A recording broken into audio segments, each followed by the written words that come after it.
Hello, everyone. My name is Fiona Steil-Anthony. I'm here with Grandmaster John Ludwig Hammer, and we are here to take you through Chess 9LX, the 2024 Champions Showdown. John Ludwig, how are you doing? I'm good, Fiona. How are you? I am good. I am excited to commentate on some Chess 9LX, Fisher Random, Chess freestyle, 960. Chess 960, whatever you want to call it. So yeah, and I'm very happy to be reunited with you. It's been too long. Was the last time the candidates, yeah?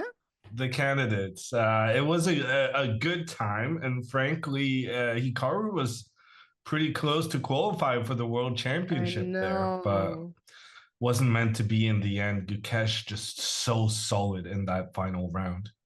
And I mean, he really confirmed those results throughout the rest of the year. The match is fast approaching, but that's neither here nor there. We're here now to take you guys, and hello, chat. Good evening. It's good to see you back. We're here to take you through 3 days of Fisher Random, Chess 9LX, Chess 960 action. Hikaru is starting today with the white pieces against. Oh my God, where did I? Wesley So, Against Wesley. So yeah, which is interesting because yeah, as a matter of fact, Hikaru is the reigning world champion of Chess 960. And he won the first ever official world championship. But that was back in 2022, and they haven't held another world championship since. However, they did do an unofficial one back in 2019, and that one was won by Wesley So. So these are kind of like the two only guys who have any sort of claim to being the world champions in this discipline where we shuffle around the pieces on the first rank before we start the game. yeah. It's a big matchup to start the tournament. Hikaru, I'm sure he will be eager to improve on his result from last year. We were just looking that up before we went live. Last year, Hikaru finished in 6th position. With 4 out of 9. The event was won very convincingly by Sam Sivian with 7 out of 9. And of course, Jan Ludwig, there is one player playing in this tournament who is not a player representing the USA. Can you tell us who it is? The legend himself, praised by none other than Magnus Carlsen as the greatest player of all time. And coming from Magnus, that is quite the statement. It's Garry Kasparov. Absolutely. Gary is in town in St. Louis. I think it's the only event he really plays these days, this Chess 9LX. So always exciting to see Gary at the board. He finished in 8th place last year on 3 points. So we'll see. We'll see how that compares this year. I'm actually just looking at the list from last year, and I think the players are exactly the same. I hadn't noticed until now, but I know Oparin is new. So Oparin, I think, is the only new player. And who was kicked out to make room for Oparin? Jeffrey Zhang, yeah, not here this year. I think that's the only change in the tournament table. So, do you want to look at the first position, the games? I really, really do, Fiona. I am a chess player at heart. I want to see some chess moves.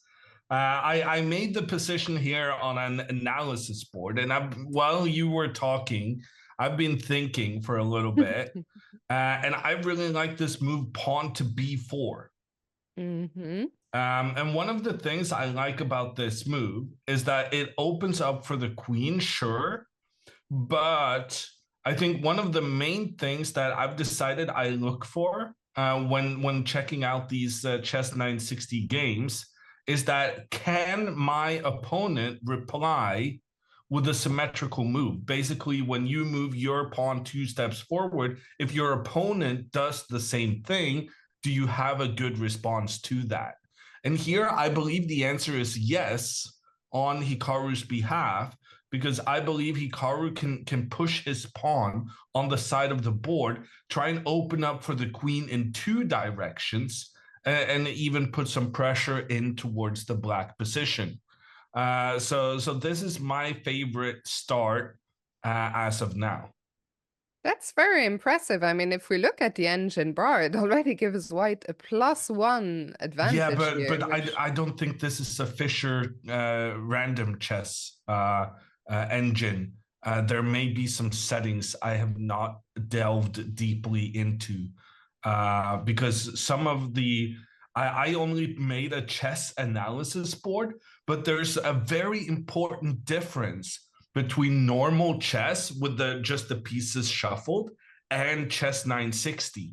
And that is that there are some special castling rules in chess 960 which may affect the engine's evaluation more beneficially maybe for black, given that you can castle the king and the rook as long as you remove the pieces between them. Yeah, I was wondering, but we unchecked castling, but of course that doesn't mean... I understand. I'm finally on the same page. Do you think it makes a big difference for the engine I think evaluation? probably, yeah. And because if you're not allowed to castle, then white's advantage from getting to move first and really seize the initiative becomes more significant as black doesn't have as many defensive resources in terms of escaping with the king. I also want to point out one of the first things I look for in a game of chess 960 is whether there are any undefended pawns. And in this situation, the pawn on the H file, or I should say pawns, these guys are undefended, but they're very, very difficult to attack. How do you? So where is the bishop? Can you... Maybe we can push our pawn 2 steps forward in the middle. And then if our opponent kind of just does the same thing, at some point here... No, I guess here the bishops can develop and just protect. Yeah. And if you push the pawn forward and try and go with this bishop to attack, I don't think you should get overly focused on undefended pawns. Sorry, Hammer, at some point I started laughing because I looked at the camera on the screen and these wide angle lenses from St. Louis, they get me every time. It's been years. But the reigning champion, Sam Sevian, he is looking mightily, mightily jacked. We see the two Sams analyzing together here. We're not sure where Hikaru is. I don't know if this is the board where Hikaru will be playing soon. But let's see. The players have played b4, b5, if I see correctly. Yeah, it's definitely on a dark square, that white pawn on the side. So I think they also believe this b4, b5, a4, a6 to be the main way to continue. Then they put the knight on f3 and a pawn on e3, I think. I don't know in which order. Yeah, the question is in which order.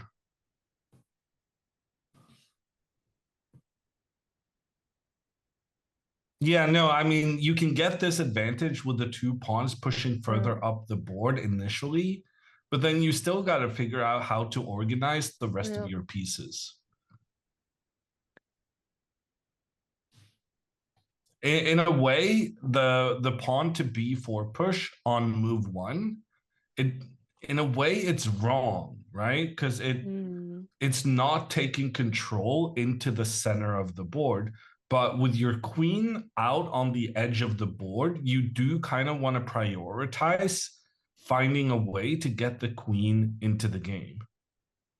Yeah, I think there's a good chance that b4. I mean, we've only seen one pair of players. I see Sam Shankland here was just making a grimace. There was something he wasn't happy with, but it's hard to see what exactly he was reacting to. Okay, let's look at the king. What future do you envision for the king? Starting in the center. If we start with b4, I guess we're never gonna castle. Unlikely that we'll castle queenside, right? We'll probably go kingside. Yeah, no, if we push the queenside pawns up, then surely we're going to the king side. I was going to say, I think we go to the king side regardless, but maybe that's a mistake. What if we can push pawn to e4, and if black tries to copy us, we can use our knight to immediately attack the pawn. Mm-hmm. And if the knight comes forward to defend, maybe we can do some kind of pawn forward, and after the never mind, Fiona. You know what I'm have realizing? you uncovered? Knight to g5. What about It's a this double move? attack. This is crazy. It is crazy. I had earlier thought of an idea involving knight g5, but I thought, well, the knight from h8 defends f7. So when I go there, you're just gonna play h6. But here, this is a different story. Yeah. So actually, this is very interesting. Let me move back a bit. So if we can lure the knight out of the corner, then knight will then leave the defense of this f7 pawn, which we can then target with our piece. We can even target it with the bishop. This is like classic school play. Like initially, when you started out playing chess, you would always go after this f7 pawn, and apparently this is no exception. I mean, knight g6 is probably just a blunder, right? Yeah, it kind of looks like it. Yeah. Okay, the players have just gotten up from the board. And so Hikaru is sitting down, so we're ready to start soon. But I'm liking this pawn to e4 idea. By the way, very considerate of Hikaru to have worn the same shirt as in the promo for today's stream. Do you think he saw it? And he was like, okay. I see you guys. I don't know. But where's Wesley? Where is Wesley? We see the arbiter. I guess that's arbiter there. You can see a laptop in his hand. Just double checking that the position is still correct. Maybe we can go to the other window, right? The one with the games. Yeah. That way we make sure we don't miss anything, but we are still waiting for Wesley. There he is.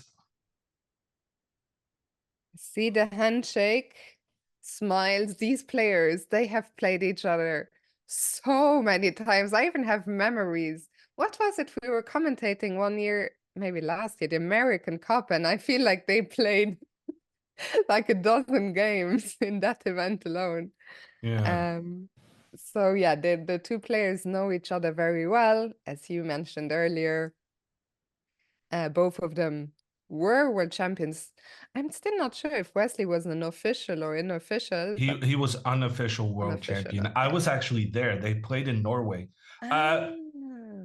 B3?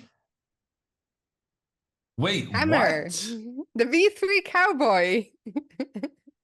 And he's pushed G4. I wanted to push this one. Notice how both the rooks are like one step in from the corner. Yeah.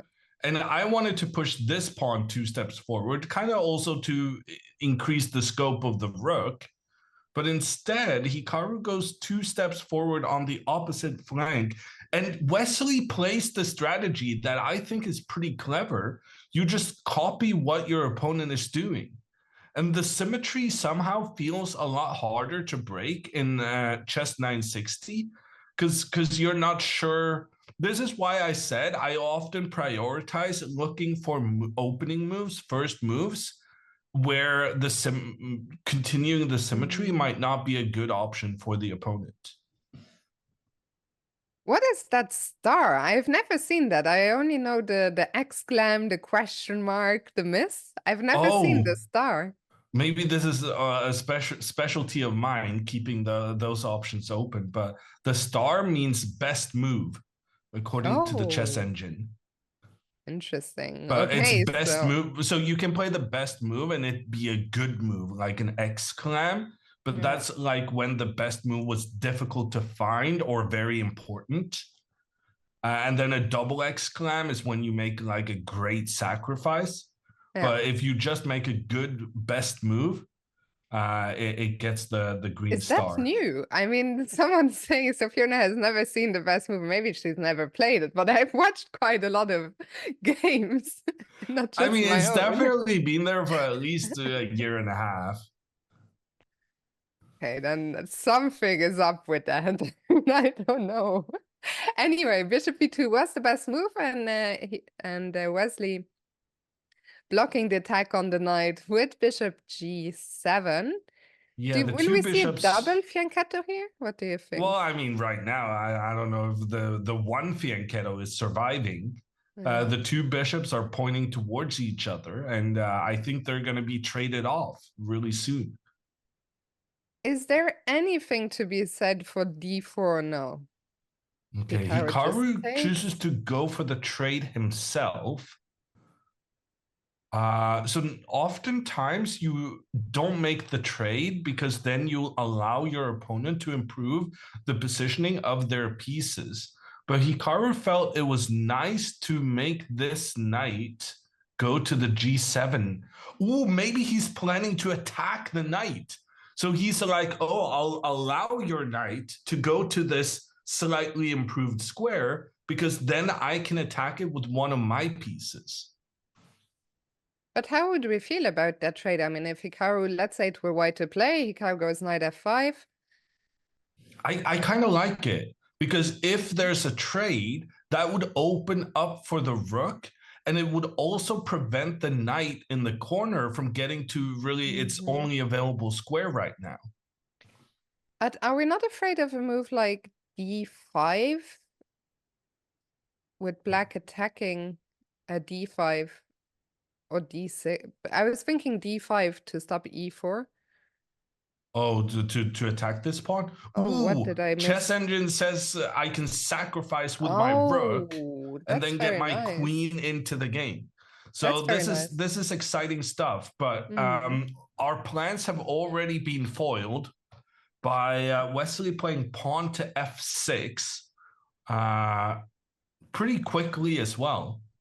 Wesley has gotten a time advantage here. We're playing 20 minutes for each player, and they're getting an additional 10 seconds for every move they make.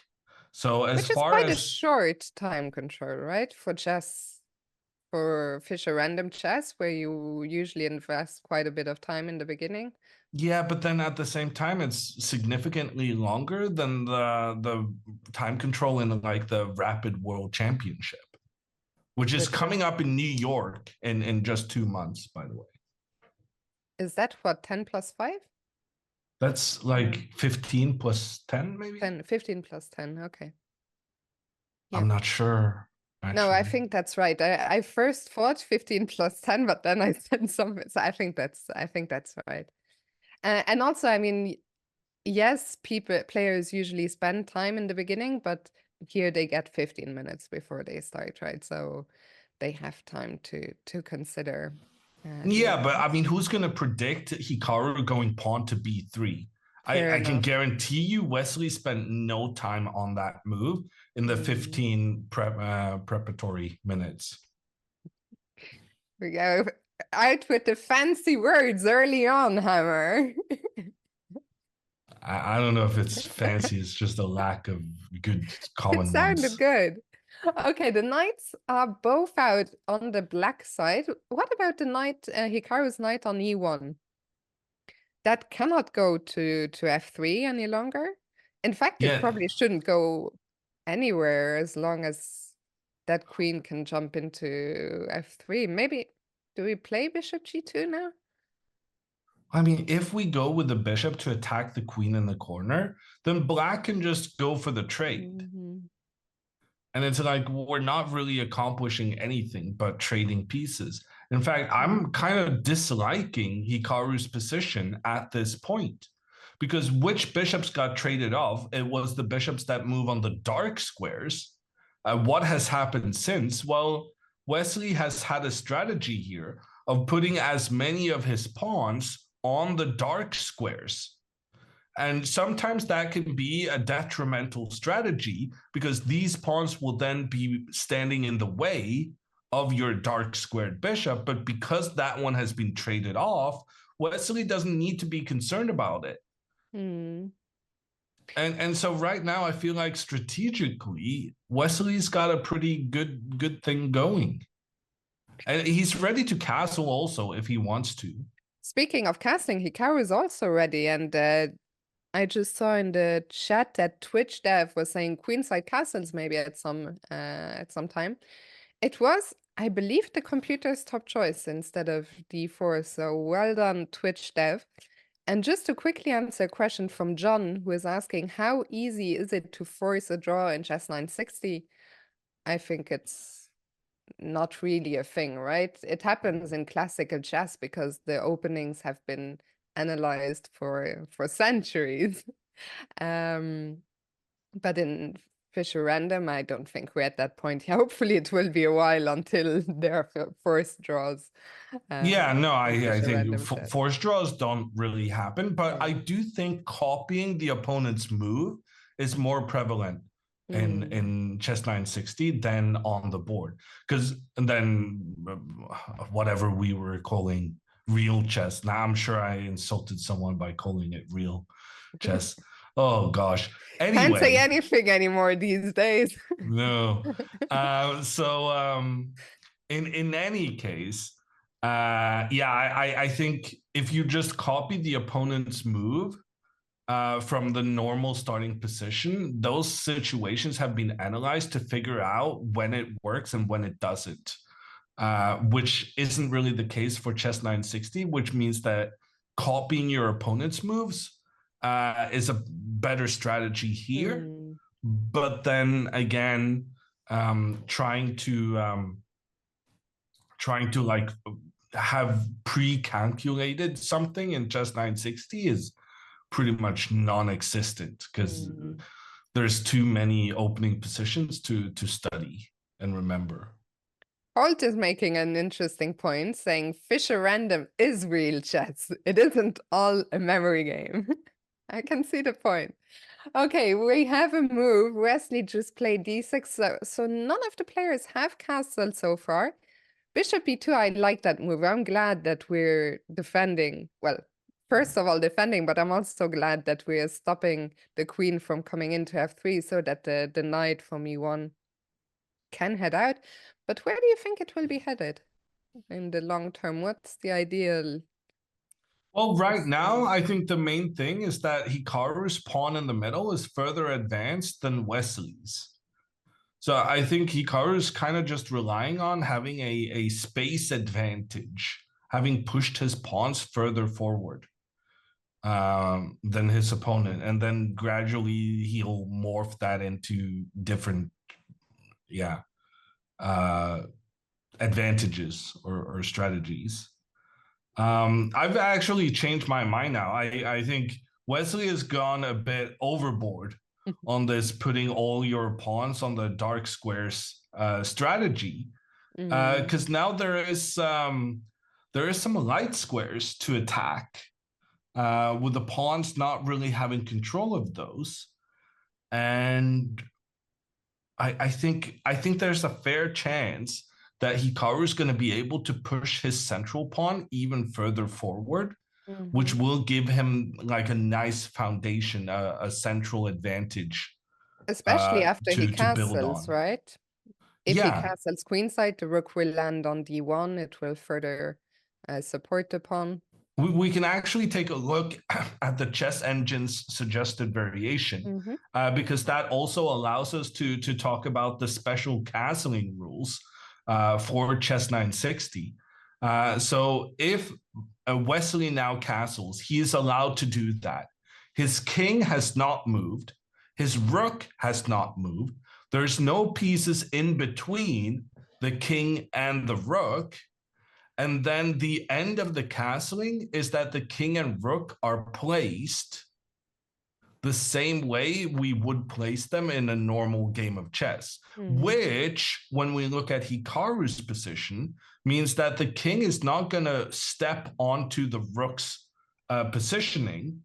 Rather, what's going to happen is that the king slots in on the c1 square, because that's how long queenside castling works from the normal starting position. And the rook slots in on the other side of the king, just like normal. Yeah, and here, sorry, I forgot that there was a reason I was mentioning it. And here, this rook will help the pawn as it advances up the board and get that space advantage. So I've changed my mind again. Now I kind of like Hikaru's position. And a5.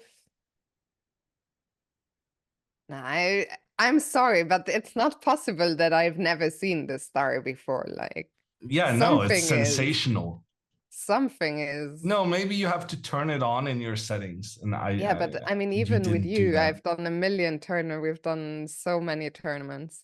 Yeah, no, it's shocking. But like the others, if you like talk the less about it, then people will not mock you for your lack of no, I'm really confused. stardom. But anyway, there was a question in the chat. How is the starting position decided? By drawing, by a random draw, basically. I don't know how they do it in St. Louis. When I was in Weissenhaus this year, they had this fancy table with the 958 balls that would all roll. It was like 58? Yeah, they removed 2 positions, which was another point I was going to make. I don't know how it works in St. Louis. I might, if you're interested, I'll shoot Lennart a message during the first break. He's on site, so I'm sure he can let me know. But in Weissenhaus, at least, they removed the normal position, the normal starting position, and they removed the starting position, which is the king and queen inversed. Okay, I think that's weird. I think the king and queen inversed is a very different thing to the normal starting position. In St. Louis now, they're playing without the normal starting position. So if the normal starting position is selected by the random draw, they just redraw the thing. And if that happens 1,000 times in a row, then probably the Earth is going to get hit by a UFO I think it probably just means beyond the computer is broken, if I'm honest. We've had quite a few moves. What's interesting is that after this a5 move that did get the green star for Wesley, Hikaru played in just 7 seconds pawn to c4.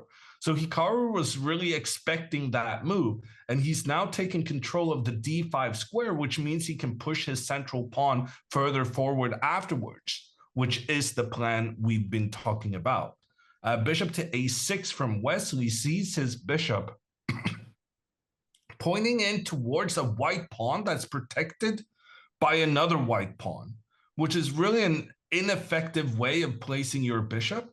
But I think the idea is not so much this pawn, but it's that Wesley wants to push pawn to b5 next. So he wants the bishop here to control the b5 square, so that if Hikaru does like nothing moves on the other side of the board, Wesley will push forward and he will try to get some trades, and he will try to open up for his rook to join into the action. Probably he also wants to deter Hikaru from castling queenside, which in that case, b5 would become even more effective. Yeah. Hikaru went queen to c3, trying to make an argument for stopping pawn to b5 by making some threats towards the pawn on the side of the board. But Wesley is not deterred, and Wow. Wesley goes pawn to b5 anyway, with the argument that if queen takes pawn that's undefended now on the side of the board, well, then the black pawn can capture white's pawn, and any recapture here will open up between the rooks and allow the black rook to capture whites to win the game. But what happens if I take with the bishop? You make a fair point. If bishop takes, I was going to say, well, this is just the same thing, because then if bishop takes, now if pawn recaptures, the rooks are up against each other. But Fiona's idea was that we're going to be trading queens now first, and then after the recapture, then the pawn can safely capture the bishop. And the black rook cannot take on a2 because of rook b8 check. Had you seen that in advance, though? No. Absolutely not. So yeah, that's a possibility there for Hikaru, and he's gone for it Snatched it. Well, he took it, and then after the capture on c4, this becomes very, very tricky. He actually did not go bishop takes pawn. Instead, he's moving the rook. This feels a lot better than what we were discussing, though, to be fair. The rook moves over, increases the attack on the pawn, and if the pawn continues capturing forward, this rook's open file, together with the queen. No, wait, actually, it also what do opens you up take? towards Do the you bishop. take the bishop or do you take the pawn on c7? Both I are guess tempting. I take the bishop. Now that I thought about it, it's tempting going after the king. But if there's a free bishop, yeah, you should probably take the free bishop. Yeah, so there's a lot of X-rays and pressure here towards different parts of Wesley's position. I'm really hating Wesley's position right now. I gotta say, this is not looking good for Wesley. I'm surprised how quickly Wesley went for a5. I mean, but I'm looking at the clock times now. I didn't realize Hikaru was up 5 minutes already. I don't know when did that happen. Well, it happened during the last 10 minutes. He was slower at the beginning, but then he really sped up. Yeah. So one thing I do want to mention, though, Fiona, is that Hikaru's king is still in the center, and Wesley, if he wants to, he can castle. And it feels very dangerous for Hikaru to ever do the same, as long as that queen is on a8, eyeing up the long diagonal. Well, I mean, right now he just cannot castle because the knight is in the way, and there are threats to be aware of. At this tactic, this might be a motif coming up. In this position, if black castles here, white can actually take on a6. And after, the point is that after the queen recaptures, bishop takes c4 is a double attack on the king and on the queen. And this would leave Hikaru, I would say, with a winning advantage. Yeah, it would win a pawn for Hikaru, but he would also get into an endgame, get the queens off the board, after which his king in the center of the board is not just not a bad thing, it's actively a good thing. Having the king more centrally placed to take part in the action. Instead, Wesley goes bishop to c8. Now the queens are looking at each other. There's this pawn that's being attacked by none less than 3 white pieces. And if the bishop takes, you can also attack the rook. But then if the bishop takes, you also leave the defense of this g4 pawn. Everything is under attack right now. Yeah, I mean, this is getting real messy, real fast. For now, our queen is under attack, so we need to do something. I guess we trade, right? Or well, I mean, something... queen c3 is kind of tempting. To keep because queen c3, if queen takes here on a2, then we capture here with the bishop, and then we're attacking the rook. But not only are we attacking the rook, if we force the rook to move, it means that Wesley can no longer castle, after which our queen and rook pointing towards the black king could be very significant. And computer saying here that the only acceptable move for black is bishop takes pawn, check on the king. But then after pawn forward, we're attacking both the bishop and the rook. Ooh, but then the bishop can go back, both saving itself and saving the rook. And if the bishops are traded, we open up for our queen and rook to point down towards the black king. But by some kind of a miracle, the recapture of the bishop also defends the black king, after which Hikaru is down a pawn and losing the game. Yeah, I think this is why Hikaru is investing some time right now. I think Queen C3 might be the more ambitious choice, but it's also a lot more double-edged. So I think that is the decision that he is considering right now. Will he play Queen C3? Is there anything to be said for Queen D2, defending the pawn on A2, or too passive? No, queen back here. You're not attacking, and you're only defending. I don't like that. Yeah. So Queen C3 or queen takes. Let's look at the queen exchange. If Hikaru captures on A8,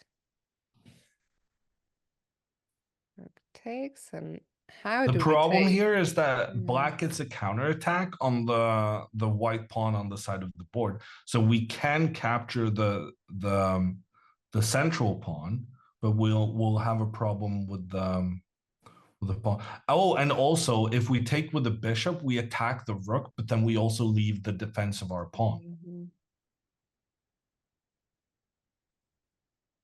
Hikaru is still thinking. He's very deep in the tank right now. I think this bishop back move from Wesley was excellent. Yeah. It was really, really good.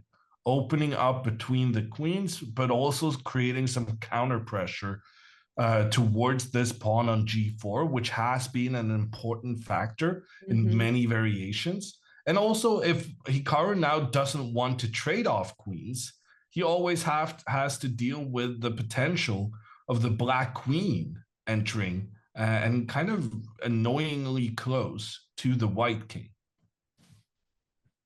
I am starting to think that he's gonna trade queens. I don't even know what I hope for. I think Queen C3 would be more exciting, but also more dangerous. It's a bit early in the tournament to be doing dangerous things. The thing is, if you lose round 1, you're gonna be at a somewhat detrimental mood for more rounds than if you lose round 7. Yeah, and he has decided to go for the probably safer option, trading queens, and we get this position. We saw the idea in a slightly different line, but where black takes the pawn on g4 with check and comes back to block the rook that was under attack. How do we feel about Hikaru's past a-pawn? I don't know. It's a very difficult position to assess, but notice how Wesley has all his pawns standing next to one another. So all of these pawns, because they can potentially protect each other as part of a chain and work together, this is called one pawn island. But Hikaru, he has one pawn island over here, but then because there's a full file here without any pawns, there's no protection that this one in the middle can give over on the left side. So the middle becomes a separate pawn island. And then there's one guy all on its own here out on the right side, which cannot be protected by other pawns as well. So Wesley has one pawn island and Hikaru has 3. And the thing about pawn islands in chess strategy, it's one of the few things that you don't want to have many of. Usually more is better, but pawn islands is a big exception to that. But after this rook to b8, Hikaru very quickly pushes the pawn forward. And the chess engine is liking Hikaru's position despite the strategic disadvantage with the pawn situation. What is funny to me is that Hikaru still has 3 pieces which haven't moved at all. The king is still on its starting square, the knight and the rook. I'm still wondering where that knight, I mean, I'm now seeing a square where I would love to go, that is c6, yeah, starting with d4. But I think the knight will be very good on d4, no? Yeah, no, the knight would be excellent if it gets here. But the problem is, so would the black knight if it gets to the e5 square. So this is a question of whether we want to maximize the value of our pieces or we want to minimize the value of our opponents. So if we go with our knight towards the d4 square, we get a great knight in the center, but so does black. Whereas if we go to the d3 square, we're making sure that black cannot get there. And frankly, our knight would still be pretty well placed here. I can take my eyes, you know, when I spot a check. Like I was thinking maybe bishop b5, knight b4. And we really get a lovely outpost on c6. I don't know how useful the outpost will be, but we can do it with the other knight, Fiona. Oh. What if this knight just neutralizes the black knight? Oh, this and then the clever. other one goes to the square you're so obsessed about right now, the c6 square. Yeah. Especially the knight on g3 isn't really doing much anyway. Well, the thing is that knight is doing a great job of restricting the black knight. So both of Hikaru's knights right now are making sure that the black knights are unable to really influence the game. If only we could get that pawn on g4 back. Well, I mean, you can push this one though. Like if we're just neutralizing black, we have a pretty clear plan here of trying to get a new queen on the side of the board. And maybe we can use the rook from g1 to go to g2 and a2. Yeah, that rook can get across easily. Yeah. I really like Hikaru's position. I'm surprised that the computer doesn't give white a bigger edge. Time is gonna become a factor for Wesley soon, who just dropped under 7 minutes. Hammer my glorious king, says Shambaz. It's nice to be back. All hail the king. Because there's only one king. I shouldn't be singing, especially not so... Have you been taking singing lessons? No. Maybe you should. Oh, Hammer, I missed you. Okay. So, Wesley, what's Wesley going to do? Is he... I mean, his rook on g8 is not doing anything. Is he gonna castle, do you think? Well, the thing is, if he castles, then he's struggling to defend this pawn on c7.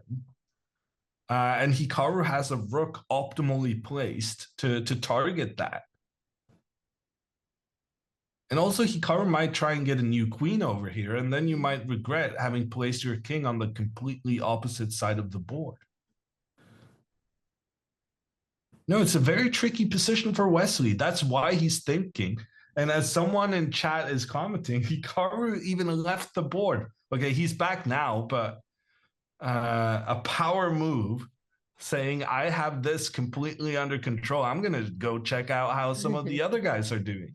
What did he come back with? Bottle of water or something? Very important to stay hydrated during chess tournaments. I feel very... Okay, let's not start with the jinxes, but I feel very optimistic about Hikaru's position right now. I think the position combined with the time advantage Plus, as we mentioned, the body language, he's feeling very, I think he's feeling good here. It's so tough. How do you, I mean, if you can't castle, and surely you can play king d7, you'll always be exposed to bishop e5 check. So how do you get, can Wesley start playing on the king side? Can he play h5? I mean, maybe he definitely should try this. But the thing is, if I now just continue pushing my pawns up on the other side of the board, yeah, you can push my knight, but we talked about how that knight might actually want to move to go towards the c6 square. Okay, Wesley decides to go pawn to c6. He gets a question mark for that, but frankly, I'm not sure I agree with that question mark. I think that might actually be a fantastic move from Wesley. Because if Hikaru now captures the pawn, what Wesley has created for himself is a great place to put the king. So after rook takes the bishop, the key idea here is that after the bishop trade, the white bishop is no longer protecting the pawn on b3. So that pawn can be captured. And then Wesley is trying to go king to c7 and then rook over to the other side, which would actually really... Okay, we've got a lot of moves. Hikaru took, takes the bishop, rook takes back, rook takes pawn, king moves up, attacks the rook and protects the knight.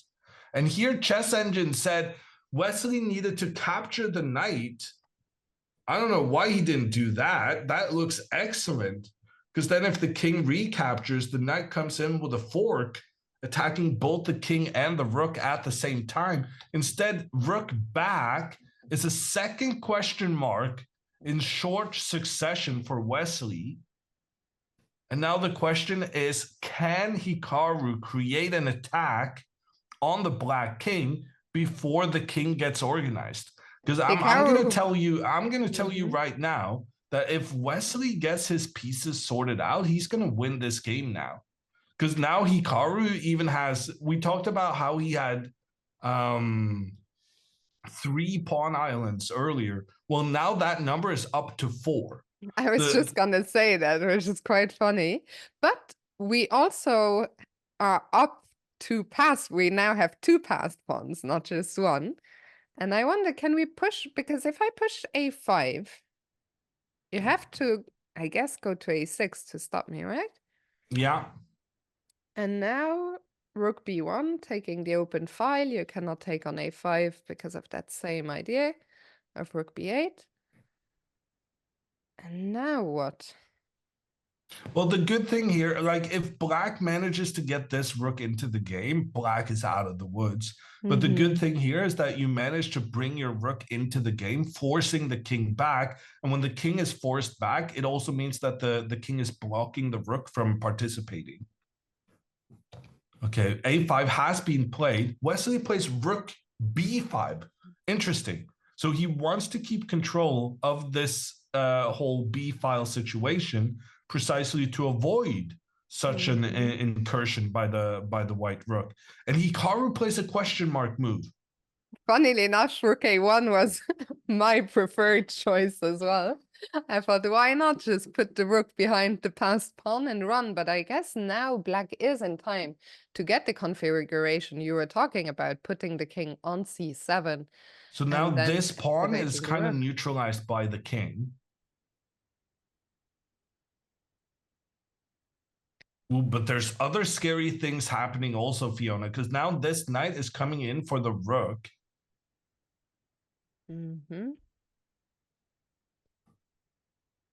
This seems very dangerous for Wesley still, but if he manages to survive, there's a fair chance he's going to win, because if Wesley survives, it's going to be because he manages to take out this dangerous white pawn on c6. And if that pawn falls, then Wesley could easily win the game. What happens? I'm confused. Why can't black go rook a8? Good question. I'm guessing it's because of a6. Oh, gosh. Oh, that's beautiful. No, you ignore the fact that the black rooks are both pointing in towards the white pawn. Instead, you go knight to c3. You're threatening the rook, and if the rook retreats, then you want to bring the knight a different way, but still to attack the black blockading king. So the logical attempt is to take the pawn that you were threatening, but then knight to d5, amazing move. The knight is trying to dislodge the king. You have to take it out, but now because there's no longer a white pawn on a5, it means that the white rook can capture blacks. That's beautiful. That is a stunning, stunning line. But Wesley saw it, and he played knight to f5 instead, and now he's threatening a pawn and trying to attack the king. Hikaru moves the king out of the way, but gets another question mark. This is a very tricky position. I don't think it's going to be a draw. I think either Wesley wins or Hikaru wins. I don't think there's any middle ground. So what's the top move here for black? Knight e5, forcing the exchange of those question marks and misses. They just keep coming. Very difficult position to play. So Wesley is trying to capture this knight.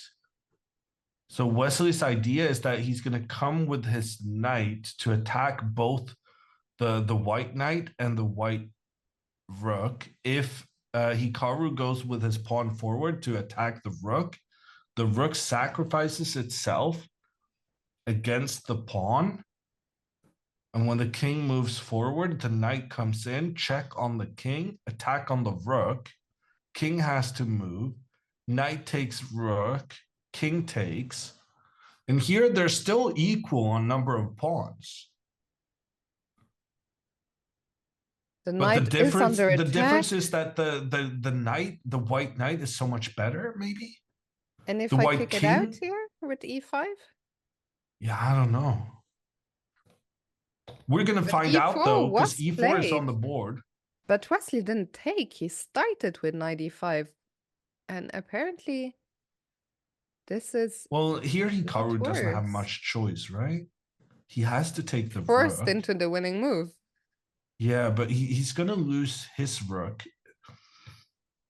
Why is these are some complicated situations to be in?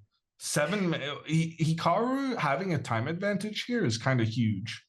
Absolutely. Let's take a look what happens if Hikaru takes on d5, Wesley takes the white rook, king, I guess c3 is the logical square. Now, the thing is, I mean, we were talking about passed pawns and pawns defending one another. This pawn on d5 is huge, protecting our passer on c6. The fact that these two pawns are now able to work together is probably what's going to win Hikaru the game. Yeah. Because the key here is that after knight e3 attacking the pawn, if there's no way to defend this pawn, then Wesley wins. But Hikaru does have a way to defend the pawn, and then Hikaru wins. And I think this is what's happening. Yeah, Hikaru did take the rook. His own rook got captured, but he goes for the counterattack on the knight. And Wesley doesn't even try to attack on d5 because he knows that Hikaru has a prepared defense against that. And instead, he just retreats. Oh, but now he's going after this pawn. But that pawn is less important, I would say. So do you not even try to defend it? So I don't know. If you don't, I guess then what? I'm assuming I'm going knight to b4. And now if knight takes pawn, I can give a check on the king, force the king back, and then you can take as many pawns as you'd like. Because well, my guys are working together for a checkmate. Yeah. Wow. Yeah, I mean, as Aini Bear is saying, or Aini Bear, I'm not sure how to pronounce it. It is a complicated position, but it is becoming a bit easier right now. And I think if Hikaru finds a couple more accurate moves, he will win this game. I like your idea, knight b4. I was also wondering about rook b1 with the idea of coming in to b7 immediately. Yeah, rook to b1 looks good as well. If you can get your rook to the b7 square, that's game over. So here Wesley would have to go rook to b8 to try and prevent this rook from settling inside Black's half. I am And then shocked the that the question computer is, says +4. I mean, this is... I would feel like, yeah, white is better, but I wouldn't feel like, oh, I'm completely winning. Is there a concrete reason why that is so? not that I can see. This is probably what Hikaru is trying to calculate right now. And it does not look as convincing as the computer's the eval bar makes it out to be here on the side of the board. It's very, very white, but if you make one wrong move, it's going to change its mind very significantly. And when I said wrong move, that's the second choice. It wasn't even that wrong, and it still had a major impact. Has Hikaru made a move? He played f4. So he saved the pawn that was under attack. Wesley moves to attack more.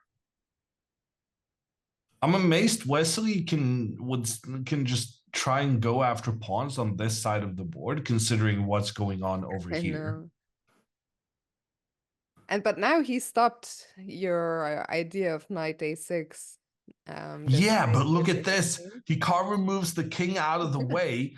At first glance, you think it's because he's going to use his king to attack the black knights, but that's wrong. The idea for Hikaru is to move his knight up here and get that king out of its blockading position. I think Hikaru has played this really convincingly, and he's edging closer and closer. So Wesley did not go pawn grabbing, played g4, defending the knight. But what happens now after knight c? Well, the problem now, if knight c3, the knight can move to d3. These two knights are protecting each other, and the knight on d4 is controlling the b5 square, meaning that we cannot go there. Okay, it's still what Hikaru tries, though. Oh, and Wesley just starts capturing on the opposite flank. I mean, I don't know if that's brave or if that's suicidal. I mean, Wesley does not care about the knight coming to b5. So let's take a look. Knight b5. Surely that's what Hikaru was intending. The king is going to step back. In fact, these moves have happened on the board. But then what? Like, black has a very easy plan. What is white doing? This pawn cannot get past the king easily. This pawn is struggling to get past the rook. Wesley has two blockading pieces. I still don't see what the winning plan is for white. Yeah, you get to... well, maybe once you get the pawn to a7, black is simply completely tied down, and then you use the rook to go where? I would love to get a knight to this b6 square, because that would attack both the rook and the king. That would really push black out of their defensive setup. The problem is just I don't see how to do it. Yeah. Okay, the pawn has arrived on a7. Computer says +9, easy peasy. And you know why, Fiona? This is very nice. Computer is suggesting that this knight makes its way to take the rook, and even though Wesley gets a queen sheltered by his knight, Hikaru can then give a check and get his own queen for the checkmate. Incredible. Has Hikaru found knight a6? He's still thinking, but he's got plenty of time at this point. If he finds this, it will be a stunner.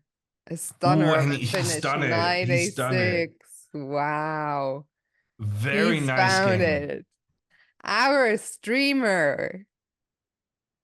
He is gonna win this first game against Wesley, and what an interesting game this was. A very unbalanced fight. Let's not call it over before it's over, but I think, No, yeah, at this point, I would simply say it's yeah. very safe. It's just there's nothing Wesley can do. He cannot move his rook because that would allow the white pawn to continue in to become a new queen. But if you don't move your rook is going to get captured. And I think we're going to see a checkmate on the board here. Beautiful, beautiful stuff. The knight is ready to jump to c7. Does it actually matter? Yeah, if you do. Why does the computer say that knight b c7 is also fine? Yeah, no, this is interesting. If the other knight goes there, you can then go for a checkmate with the rook. But if so the idea, if not knight f1, but if rook takes a7, I was worried about my pawn, but rook b1 anyway, right? I think so. And you cannot stop the mate. This is also a beautiful line. And Hikaru does go rook b1 first. So he's going for these checkmating ideas. He's now threatening knight takes d6.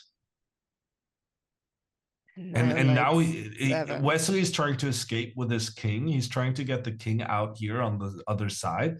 And then Hikaru just plays a move that prevents the king from pushing further on that side. And I think we'll see a resignation here with rook b1 coming next. Right on cue, Hikaru wins game 1. What a game, what a big result, what a way to start the tournament. What did you make of this one, Hammer? Yeah, no, this was, I thought it was a great game. It was very unbalanced. Yeah, I mean, we saw some weird trades and we got some weird pawn formations.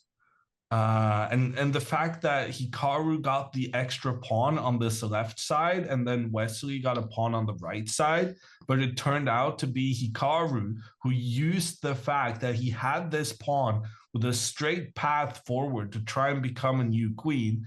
That pawn ended up being the hero of the game. Jon Ludwig, let's go to some of the games which are still ongoing. Let's go to the new and old US champion Fabiano Caruana, who's playing white against Oparin. By the way, Garry Kasparov has gotten off to a winning start. We'll take a look at that game a bit later with the black pieces against Lenier Dominguez. But for now, let's look at what is still happening. So Fabi against Oparin, this position looks nothing like the game we just saw. Yeah, the kings ended up on opposite flanks, but in a different way than what we were expecting in Hikaru's game, right? These guys also played b3 and not b4, which is surprising. We'll see what the others did. Queen d6, just as we're arriving, is getting a question mark. I'd be very tempted to bring my queen into the attack right now. But Fabi chooses to make a trade. The rook comes in, attacking the queen.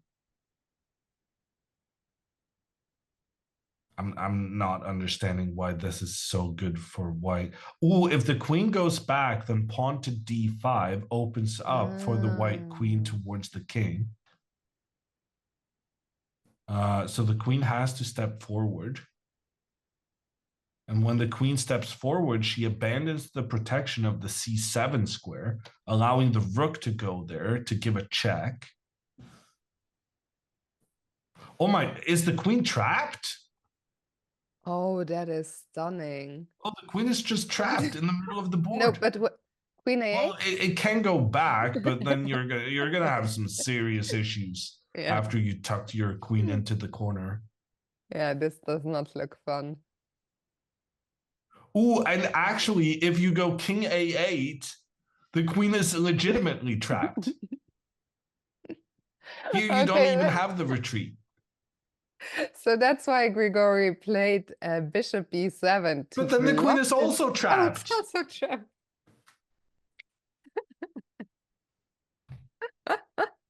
What a funny way to win the queen. Ooh, but pawn to f4, clever move. Trying to make a counterattack, and now if the queen takes the pawn, then the queen actually gets Ah. out.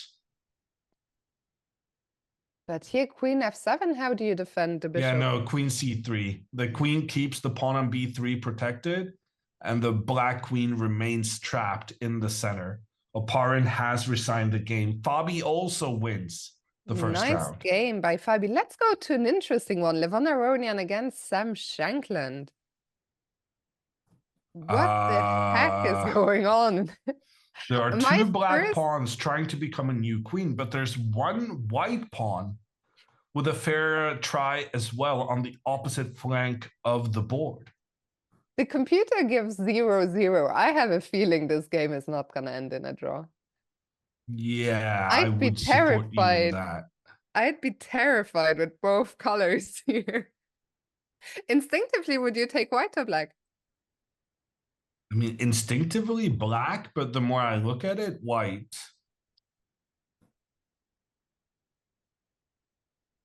No, because instinctively you have the pawns and you're pushing them forward.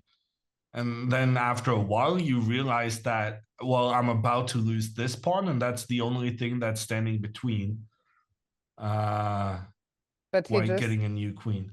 Oh no, this wasn't a blunder. I thought he just blundered his pawn, but no, I think he gave No, it up. he lured the rook Yeah. away from the pawn on a7. And now the rook is trying to return. But then the knight will jump to b5, defending both pawns, a7 and c7. And I guess the black king is going to come and make its way around, maybe all the way to a5 and try and capture the white pawn on a6. Yeah, I'm kind of thinking Shanklin is going for the win here.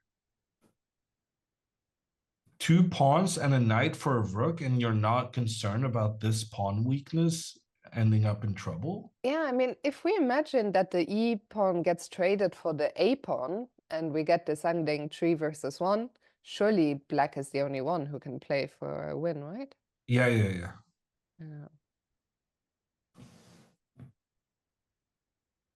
Still a very interesting endgame. I mean, computer is completely unfazed, just giving 0-0s in all lines, but I don't know if this is so easy or so obvious. So now we're going to go with the knight to give a check, which also gives the king space to go back and attack the pawn. Oh, we can also go with the king around.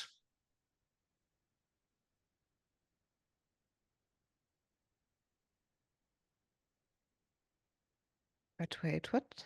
So knight d4?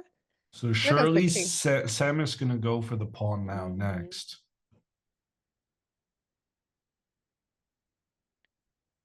And then what will this endgame be? Black is pressing? Yeah, I agree with your assessment. Black is really the only one who can win.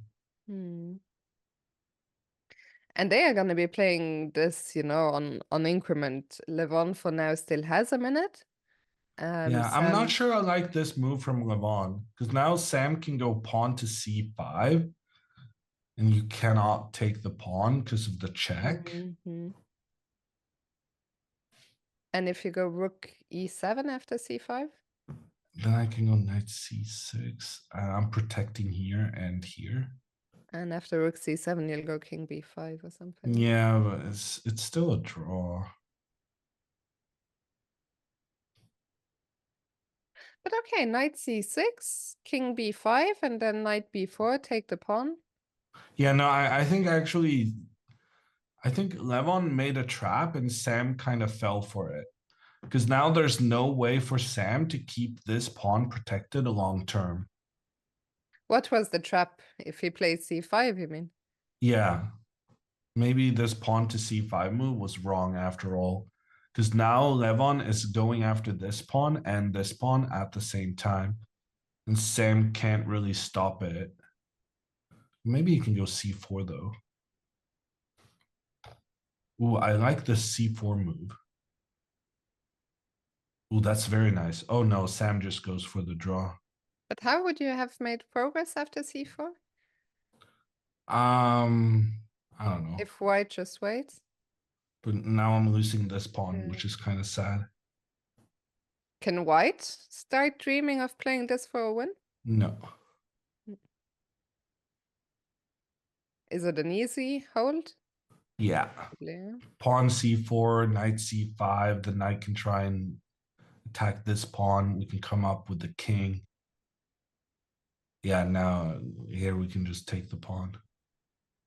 There's a question in the chat. When does the next round start? Guys, the schedule, it's been very difficult with the delay, but I think the new positions come out in 20 minutes at 2:30, and the games will start at 1:45, if I'm not mistaken. Yeah, I think that's right. So positions in 18 minutes, and games at 1:45. They are playing this real fast now. So what, king c4, is that the only... I like that the computer gives all these moves. He can Yeah, also I just don't take... like this move, b5 from Sam. He could have just taken the pawn and then moved his king back. Yeah. And his king would be next to the pawn, and this would be not a problem whatsoever. But let's face it, even if you lose both pawns, as long as you take b2, defending knight against rook is very easy, right? Yeah. Or Well, no, I was Sam actually... told me actually that there's more chances to win rook versus knight than you previously knew.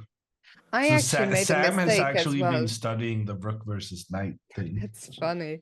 Now, I was thinking of rook and knight versus rook, which is very easy to hold with the rook. Okay, they just made a draw. Oh, Fair enough. okay. Well, does that... We still have one game going. The defending champion, Sam Savian against Ray Robson. Let's go there. So normally it's better to have a knight and bishop instead of a rook. And those this pawn position, I would islands... say, is no exception. But black does have an extra pawn compared to white. And there's not a lot of pieces left overall.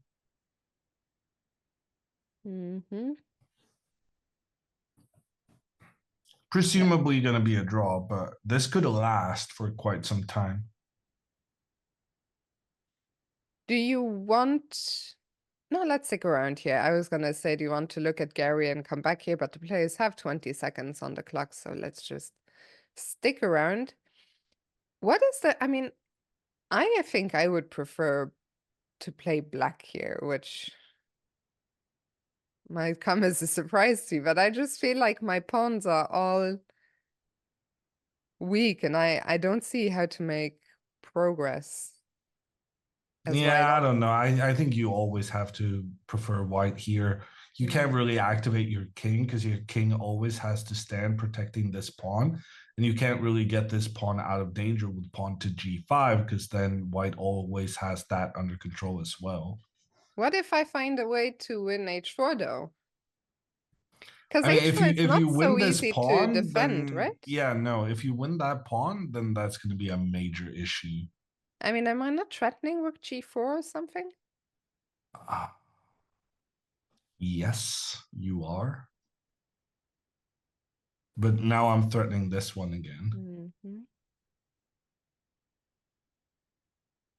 But now black can go pawn to g5. This is what black wanted to achieve that they couldn't earlier. Yeah, this is a massive improvement on the position for black. Because now you no longer have to keep the king passive to defend that pawn on h6. And yeah, this is just going to be a draw now. I think they're just going to trade everything.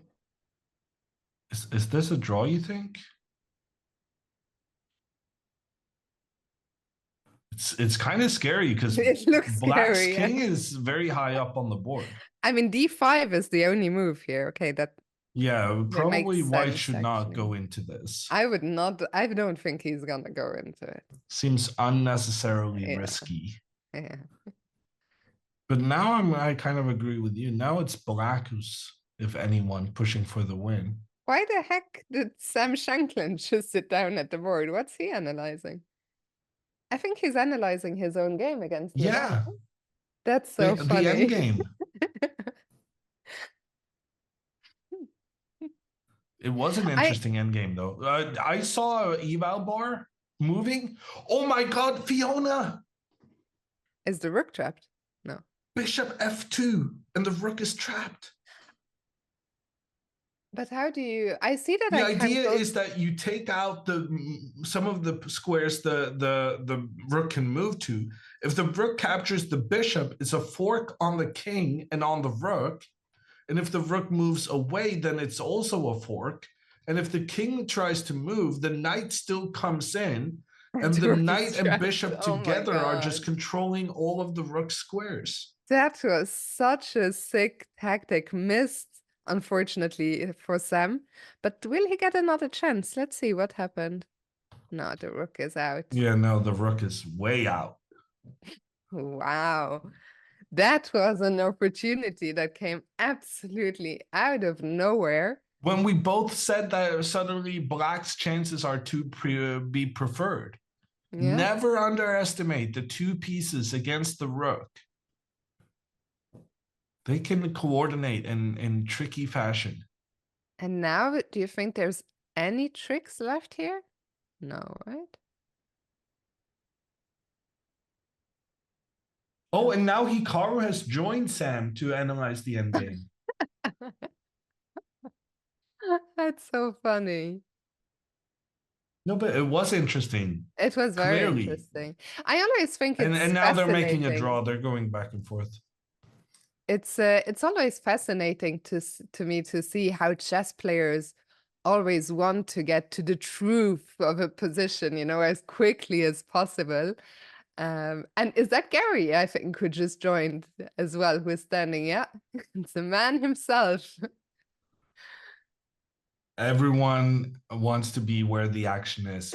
Okay, we've had a threefold repetition. It's a draw between Ray Robson and Sam Sevian. So let's very quickly see Gary's game, and then I think we're gonna take a quick break before the next round. So let's see how Gary took down Lennart with the black pieces. Okay, you want to maybe look at it from black side, from Gary's side? Sure. Both players put their pawn in the center of the board. Early question mark move from Lennart. Not really clear why that's a bad idea. Both players just developing their pieces. Gary castles early, so does Lennart. I mean, this is almost looking like a chess game at this point. I know, yeah. White gets the nice pawns in the center, but Gary has some pressure here, and he utilizes that pressure by pushing his pawn forward. If this pawn now captures, Gary will be able to make entry with his queen and bishop. Looks scary, although the computer was not super impressed. Lennart was provoked into making a mistake, but he was trying also to open up towards Gary's king. Mm-hmm. And after a lot of tactics, things being under attack, things being protected, captured, and whatnot. Ooh, this knight to f5 move is spectacular. Mm-hmm. Any other move would have given a big advantage to Lennart Dominguez. But after knight to f5, I still have no idea why this was so good. What if we just take here? If we take here, the queen gets in. And if the rook takes, then the queen also gets in. So basically, you just needed to prevent the bishop from giving a check on the king. And then after knight to f5, no matter what happens, the queen will be able to enter the game, whereas the white queen hasn't really been able to do that same thing. and Lennart felt forced to retreat, after which Gary just piled on the pressure. And still, this was tremendously tricky, but at the end of the day, somehow he ended up 3 pawns up. Sorry, Hammer. I'm sorry you don't have my full attention. I'm also looking at what the frick they are analyzing. I think they just went back to the starting position of game 1 and started randomly analyzing. I don't know if this is someone's game or if they're just like, so what should we have done? But looks to me like they are analyzing a game. So sorry, back to Gary, up 3 pawns. I don't know if this was Jaren who removed our camera. After he was up 3 pawns, he managed to keep making the good moves. And, well, 3 pawns more than your opponent, normally you're going to win the game. And that's what Gary did. These guys are just monsters coming through the center of the board. But, I mean, this was just a crush. A master. I mean, Gary's played this game fantastically, no? Yeah, he played a great game. Easy. He got through the complications properly, and he was rewarded for his bravery and just capturing everything he could. Great stuff. So round 1 is concluded. Hikaru is in the joint lead with Gary Kasparov and Fabiano Caruana. In the next round, he will be playing white against Aronian. We're going to be taking a short break now. And we'll be back in around 8 minutes or so with the next position. So stay tuned.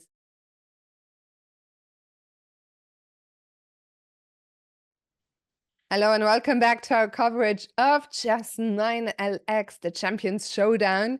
Hikaru got off to a perfect start. In case you missed it, he won his round 1 game in style against Wesley. And he is actually starting with a double white hammer. Do you think that gives him a little edge? Oh, a double white. Never mind then. I switched the board around. I just assumed that he would get the black pieces now. Little edge, I guess it depends on the player. I think Magnus Carlsen, famously, he's a bit of a slow starter. And so for him, I would say it's a disadvantage getting double white to start because he's usually a bit groggy. For Hikaru, getting that momentum could mean something. And especially if he gets 2 wins in a row now after that great game he had against Wesley. Yeah, I think that could be an advantage. It kind of depends on how you're able to utilize the whites, right? If you get 2 whites and you win them, then obviously that's a big advantage. But we will find out shortly. Let's look at the starting position. I'm sure you were already thinking while you were talking again. So let's see. You've trained me well to look for undefended pawns. I see there are 2 in this one. Both pawns on the edge of the board are undefended. What else? But they're not easy to attack. So normally you then look for like bishops that can attack those pawns. But we don't have that here. Okay, what do we look for? I also like to always look where is the queen. Try and get the queen in. It's funny how the king is sandwiched between the 2 rooks. Yeah. I also think the bishop in the corner is interesting because when the bishop is in the corner, you really only have one way of getting it out, and that's by pushing the pawn forward. But actually, Hammer, look, now we can attack the pawn quickly with queen h3 after opening with g3. Probably won't do much, but if black goes d5 or d6, boom. Queen h3 winning the pawn on h7. That would be nice. The computer is not even that impressed. Why is that? Yeah, no, the computer just thinks you're moving the queen around too much. Yeah. And that even though black lost a pawn, black has gotten some development of their pieces. But you're a pawn grabber. Surely you're with me on this. Yeah, no, I like this. Good. I'm a fan. So, okay, in I general, think the key here is how do you put your pawns in the center of the board? Because you don't really want to go pawn to e4, because then your bishop is blocking your own pawn. So we don't really want that. So then the question becomes, do we want to go pawn to d4? And then what I like to look for is if my opponent does the identical idea, do we have any follow-up? And I can't really see anything I'm very impressed by. what if after d4, if black goes g6 and tries to do the reverse, the reverse trick of playing queen h6? Ah, yes. Well, so here we would then get two nice pawns in the center of the board. And even though you're going to win a pawn with your little trick here, there are reasons to think that this could be good for white. And just to look at how the computer plays with just grabbing that complete control in the middle with the pawns at the cost of only a rather insignificant one on the edge of the board. By the way, just to address Lucy Vision's question from the chat, asking, do the players know the position? Yeah, they, in Chess 960 or Chess 9LX, Fish Random, the players find out, at least in this tournament, they find out the position 15 minutes prior. And what is a fun element of this tournament is that they can look at the positions together. Sometimes it happens in teams of two, sometimes bigger groups form. So that is an exception. But they're not allowed to check a chess engine, right? No. So the review of the position still occurs within the anti-cheating regulations, if you want to call it that. Why is it called 9LX? I know why 960, but what's 9LX? They are Roman numbers. So L being 50 and X 10. I think. I've done Latin. I think that's correct, right? You X, think this is I'm sure that X is 10. And by deduction, it would make sense that L is 50, right? I thought these were Roman numerals. Didn't I say that? I said that, no? I thought you said Roman. Latin. Yeah, but did they go hand in hand, right? If you, I don't know. I mean, if you like who spoke Latin, the Romans, right? Are they the only ones who did? Oh my God, I'm really saying something I shouldn't. Yeah, Whenever you have a lack of knowledge, you really should just shut up and not reveal it to anyone.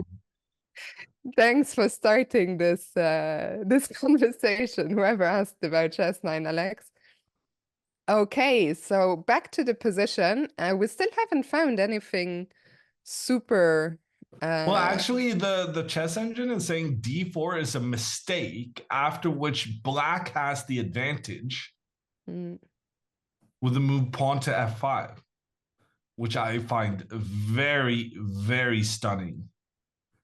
How is this advantageous? It's not just that black equalizes. Somehow black has the advantage.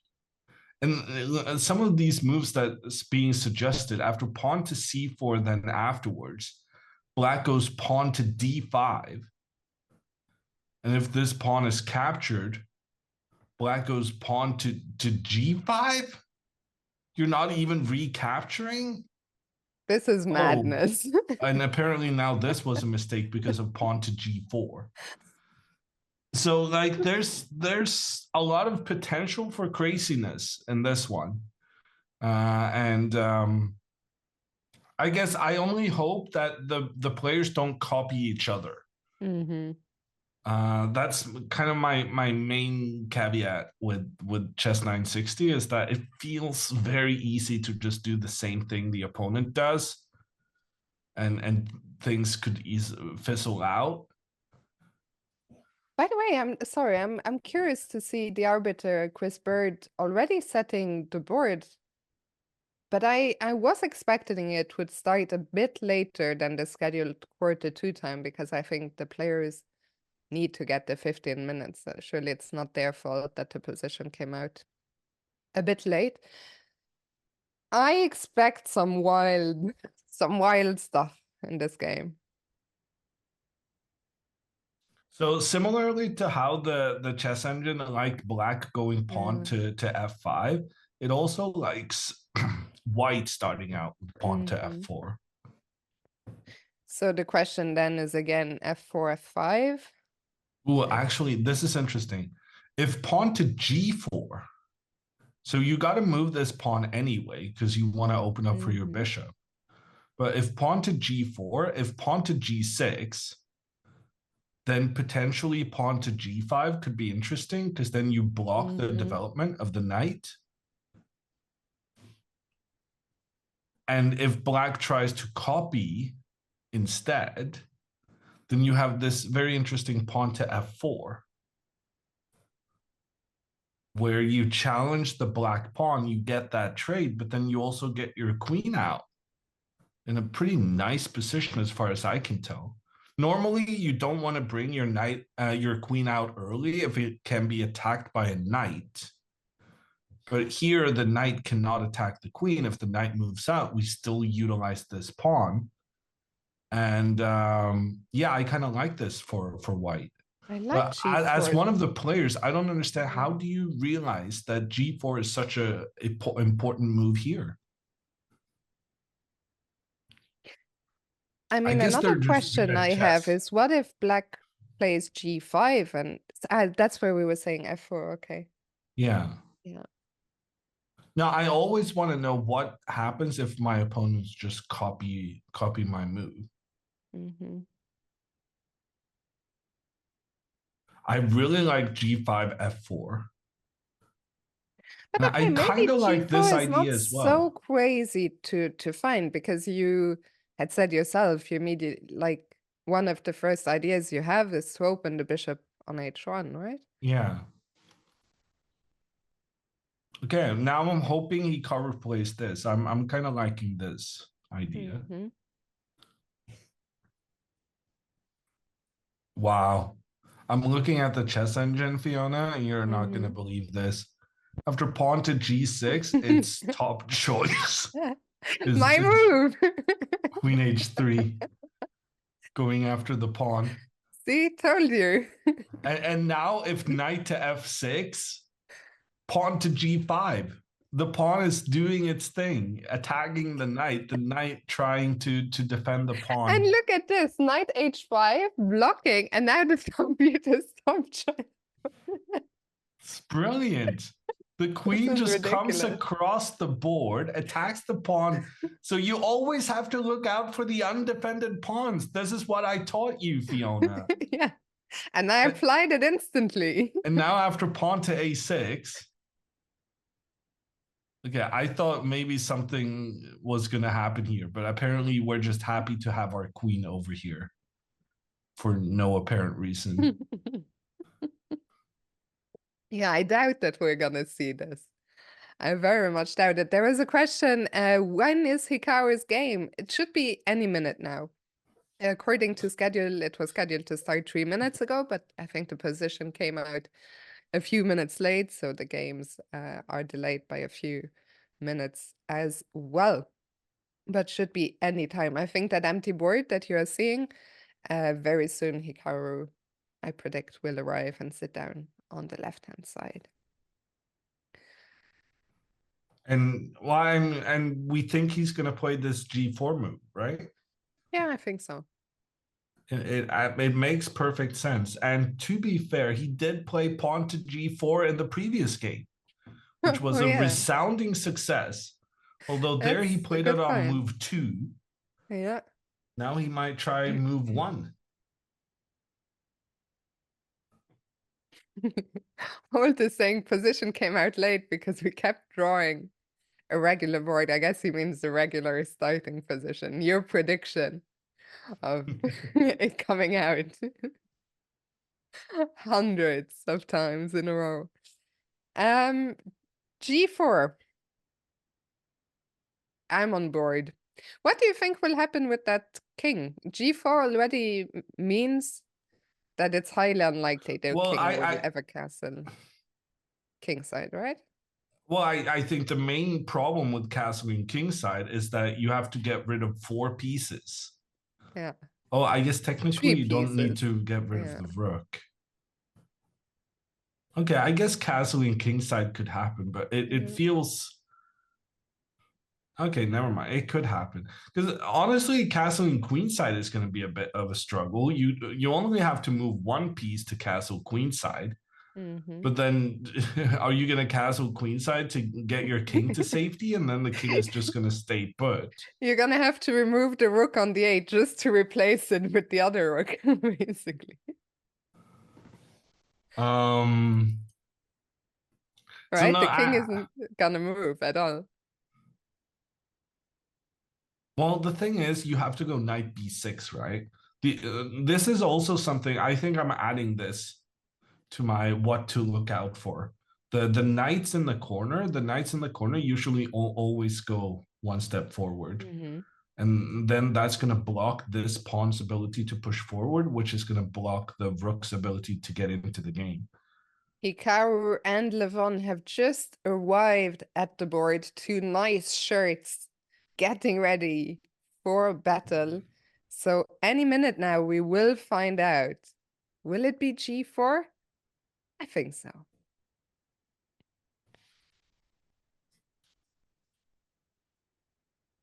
And just to talk about the format, we haven't really done that yet, but this tournament, it runs over 3 days and we get 3 games every day. It's not a knockout, someone earlier had asked. It's a round robin, so 10 players all play all. And for those of you who were curious, when is Hikaru playing Gary? That will happen tomorrow in the last game of the day, I think round 6. And today's last game is going to be a fascinating one as well, as Hikaru will be playing Fabiano Caruana, clash between the 2 strongest US players. Yeah, what a day 1 Hikaru's having. I would say arguably the 3 strongest players in the whole tournament. Wesley, Fabi, and Levon Aronian. I think, yeah, I hadn't thought of that, but that's a great point you're making. And if Hikaru can get off to a strong start, you know, he'll be feeling very good. Oh, I'm disappointed F4. by this. Pawn to f4 from Hikaru.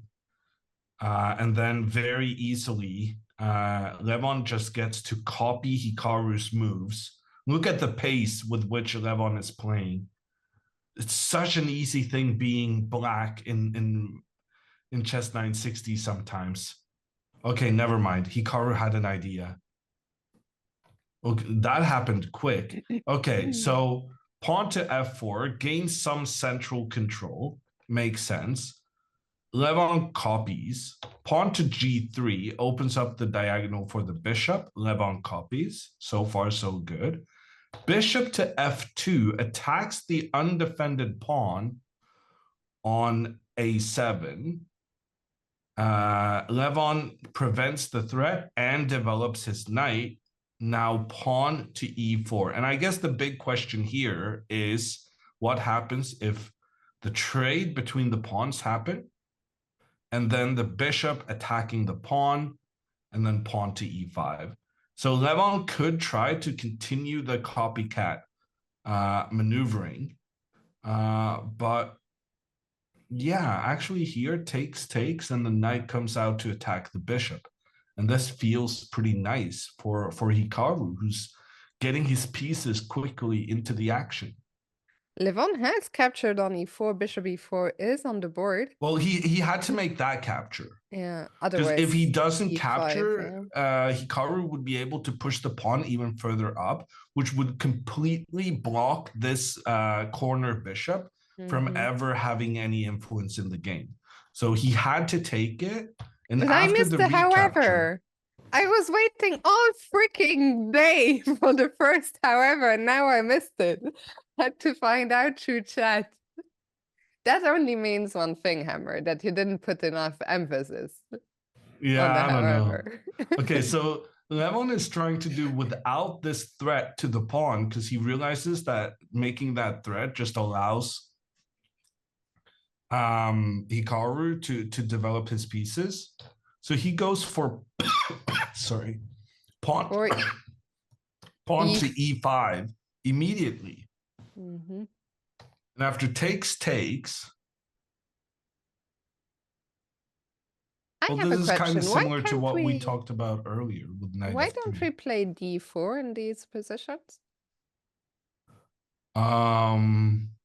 Oh, queen h6 maybe again. And yeah, okay, yeah. The Wow, king is bishop too weak. g7, and then the king is awkwardly placed. Yeah. Wow. Okay, this is no It's good. amazing how such an innocent move can have such big consequences. Yeah, it's not easy to create space for the king. So Ooh, rook e1 from Hikaru. He's preparing to castle, maybe.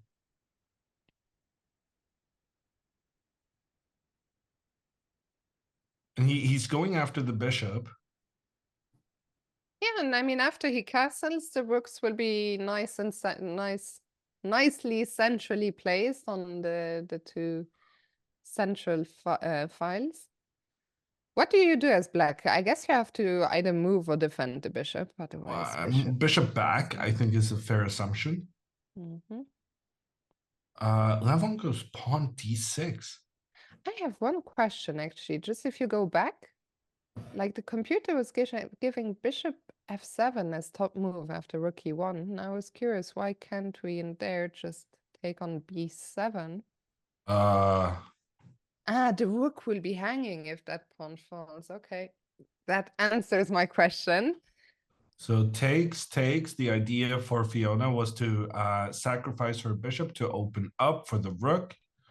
But the problem is that not only But does... wait, you can castle in that position after bishop a2, which the engine probably doesn't realize. No, it does realize it, but it's Engine bad did anyway. realize that you could castle to get your rook out. That's a nice spot. But then the knight comes in attacking the rook, and when the rook moves away, queen sacrifice. And when the queen is captured, you're going to regret having castled. That's a pretty cool way, castling. I got to say, that's the coolest castling we've seen today. However, it did also result in just a checkmating attack coming straight after. In any case, pawn to d6 was Levon's choice. Knight forward, attacking the bishop. And apparently now bishop g7 is bad. Ooh, Fiona, bishop g7. There's the h7 pawn. Okay, I thought we were now going to give this Fiona check. I'm just going to call it the Fiona check from now on. I think that's fair. But then bishop blockades, counterattack on the queen. Queen captures pawn. But then the knight comes out, attacks the queen and attacks the bishop. The queen captures another pawn. So far, it's looking good. Hikaru's up by 2 pawns in this analysis. I am so confused. Rook here attacks queen. Queen moves. Okay, somehow you're up by 2 pawns and the computer still hates your position, Fiona. I don't understand. That is pretty impressive. Yeah. Maybe that's a potential trap that Levon can use, where he gives up the 2 pawns but gets some tremendous piece play in return. Wow. Okay, in any case, if you want to avoid this, you can put the bishop all the way back. But also after bishop g7, which we just looked at, you could also attack. I mean, the computer was somehow screaming for knight g5 because now you're threatening to take the pawn and you're threatening a fork on e6. Yeah, that's probably a better way of trying to take the pawn. In fact, why can't we go knight to g5 anyway? Oh, never mind. Levon goes bishop to f6. Queen h3, let's go. He's taking control of the g5 square to avoid the knight going forward. But now the Fiona check is back on the agenda because now there's no knight to attack both. Oh, remember earlier, Fiona, when the knight came in to attack our bishop and our queen? No more with the bishop on b2. So now this is a good variation for Hikaru. I like this. By the way, before we get back to this position, I've just seen a question in the chat, which I was wondering about earlier, so I didn't bring it up. But CXMCZ, Z, whatever you... are you still required to touch the king when castling, even though the king does not move anywhere in this position? As normally you have to touch the king first. And he's saying unnecessary curiosity, but funnily enough, I was wondering that as well, because if you touch the rook first, can you then still just jump over the king? Or is your opponent going to say, now you have to go rook A8? I swear Magnus talked about this, that this had become a topic in a previous tournament among the top players. And I think they agreed that it was okay to move the rook.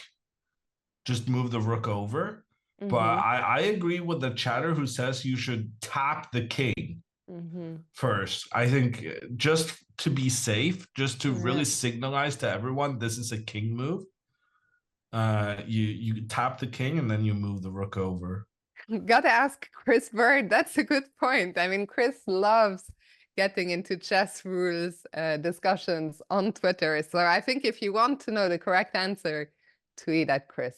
Okay, the Fiona check has been played, and it was blocked by the bishop, counterattacking the queen, but the queen had a mission to capture the pawn on h7. And this, I mean, the engines are really liking Hikaru's position right now, Fiona. What's there not to like? We're up a pawn. Yeah, well, our queen is slightly out of play, but other than that, no, I agree. I'm very happy being up a pawn. And if Hikaru wins this one, he's taken down two of his main competitors in the first two rounds. You are right, though, that the queen doesn't have a... I mean, it doesn't have a square at all right now. Oh, am I... Oh, g6 is under attack. Wait, what happens? Okay, bishop to e3. Now we have a square to evacuate the queen. Yeah, Iris is asking, I was just wondering as well, why couldn't we take again on g6? Well, we don't like giving away our bishop. So if bishop takes on g6, one of the concerns is that the black queen could potentially be pointing down towards these two white pieces. So if the bishop moves out of the way, the white bishop and the white knight are in some trouble.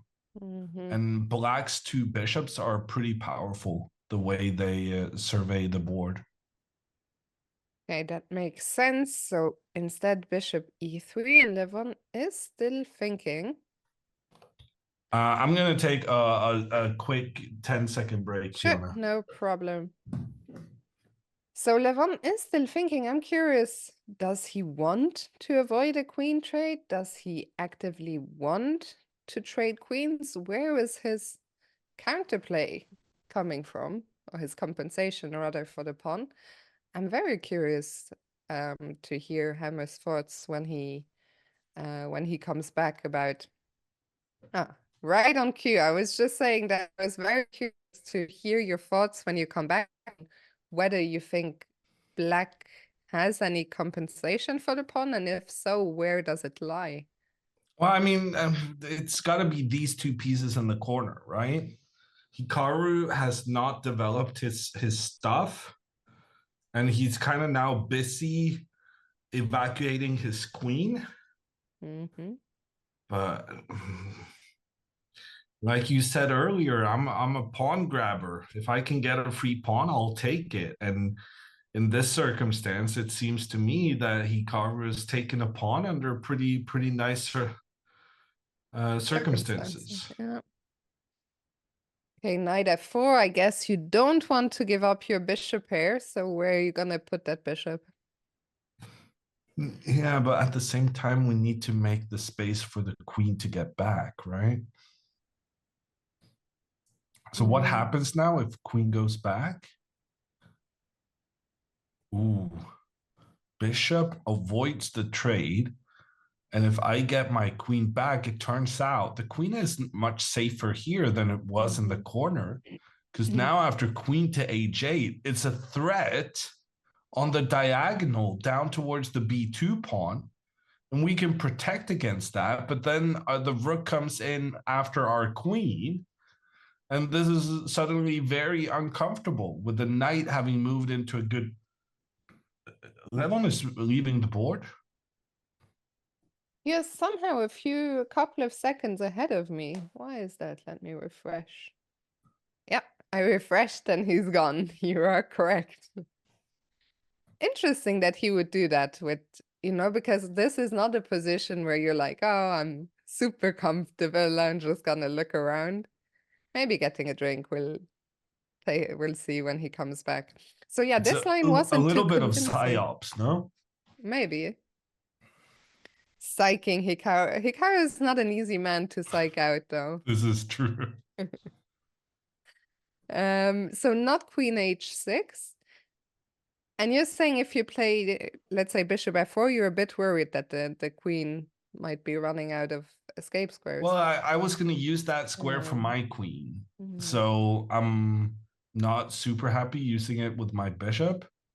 Okay, bishop h6 from Hikaru. He gets a question mark, but that is harsh.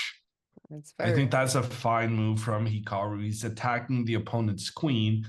The best move here is queen to h8, which offers a queen trade against the queen that we were concerned was going to get trapped. So I'm very happy to get that queen traded off. That is the most silly question mark I've ever seen. Yeah, I mean, what's the problem? Queen h8, and as you say, we're very happy to trade queens. Our pawn on h2 is defended. Yeah, I don't see a problem. Yeah. Okay, so we did get the off. queen trade in the corner. Now I'm expecting Levon to go pawn to g5.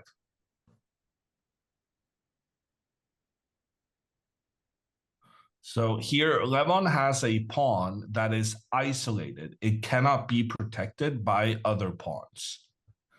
And if you can get rid of those, that would be beneficial. Hikaru, on the other hand, has two pawns working together so they can protect each other. And my idea with pawn to g5 was that you're luring the white knight out of position to capture the black pawn so that the rook may safely capture white's pawn. And after these continuations, now it's white who has the lonely pawn remaining, while Aronian managed to get rid of his. But instead, he chooses to castle. Did you notice whether he tapped the king? No, I didn't. Wait, Oh, Troll did, though. Did not touch the king when he castles. But now Hikaru can go pawn to h4, and he will have the pawns defending each other, and no more pawn to g5. Yeah. I still don't understand where black's compensation lies. I understand we're a little bit underdeveloped compared to black, but I don't see what's gonna stop me from just, getting my knight out and getting castled as well. Yeah, like, no, I kind of understood it after pawn to g5, because then you could long-term pressure the lone white pawn. But after this castling move by Aronian, I don't see it. Pawn to h4 looks excellent for white. Honestly, I'm surprised Hikaru is even thinking about this. Me too. Clock times are very evenly matched in this. H4, I mean, we have the luxury of looking at the engine, but it's basically the engine's only move to keep an advantage. Yeah, it's but it such a makes so much logical one. sense. Yeah, but Because the it's rook played is now. pointing down towards the pawn, and if you push the pawn 2 steps forward, which Hikaru now did, then that pawn is protected by another pawn. Okay, so h4 has been played. And now what's next for Levon? Well, he's got to do something fast, because if he allows Hikaru to get his pieces out now, like imagine if Levon just moves his king around and Hikaru gets to do these 3 moves, then it's basically just game over. So whatever he does, he's got to do it quick. Okay, he attacks the bishop in the center. The bishop retreats. Now Black's bishop attacks the knight. Why can't I just jump forward into g5? Good question. I am threatening knight f7 with a fork. I'm so Good point. confused. I mean, the top computer move is knight c6. I don't understand why I'm not just winning an exchange here. Yeah, no, this is fascinating. After knight to c6, if you then go for the rooks, after knight to b4, you're struggling to prevent the checkmate from the knight takes a2 move. But how does Levon see that? Is that not like a super impossible thing to see? I think it's very tough. Take the rook and then it's checkmate on the board. It's a very nice checkmate. But I don't see you finding that idea so easily. And frankly, even after knight to c6, you can still go pawn to c3, which is taking control of this. It's blocking the bishop, and it's getting ready to, I guess maybe you can even castle. But at the very least, you have an escape square for your king. Can you imagine Hikaru just castling and just sacrificing his rook for the bishop just because he feels like that bishop is super valuable? I would not do it personally. Yeah, fair enough. Much like you, I like my material. I understand the bishop is a pain, but I feel like surely we can solve this problem in another way. Yeah. Hikaru is still thinking. He's down a minute now. If not knight g5, I mean, the knight has many Bishop squares it can g5. move to. Bishop g5. Well, something is going to this g5 square. Mm-hmm. The question is whether it's going to be a bishop or whether it's going to be a knight. Bishop here is also interesting because you're attacking the black bishop. If the bishop takes, you recapture. You're threatening the knight. You no longer have to deal with the bishop pointing in here. And you still have that knight attacking both the rooks. Oh, he goes knight h2 instead. Best move. The green star Strikes again. But I don't like this move as much as I did the others, though. Are we not Retreating knight concerned? moves. Some of the hardest moves to spot in chess, but not so for Hikaru. Why do you not like it as much? Just because the knight... I'm just concerned there's some future in which this bishop moves back and then pawn to g5 and then opens up an attack for the rook. But I suppose we're attacking the bishop, so it's fine.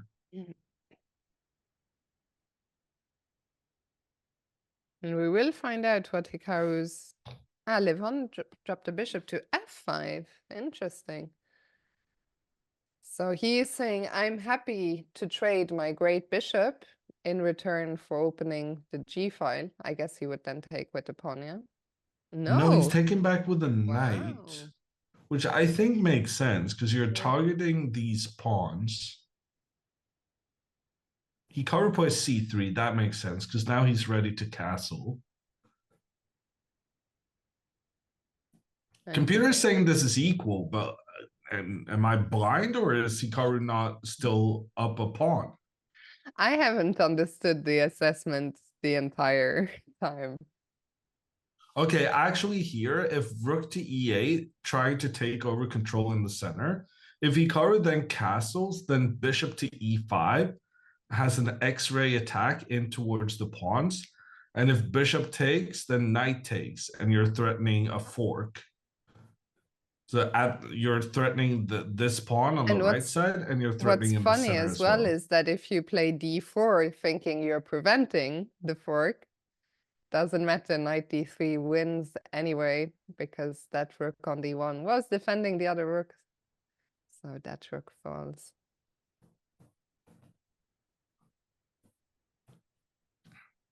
But you can go king to c2 to prevent this.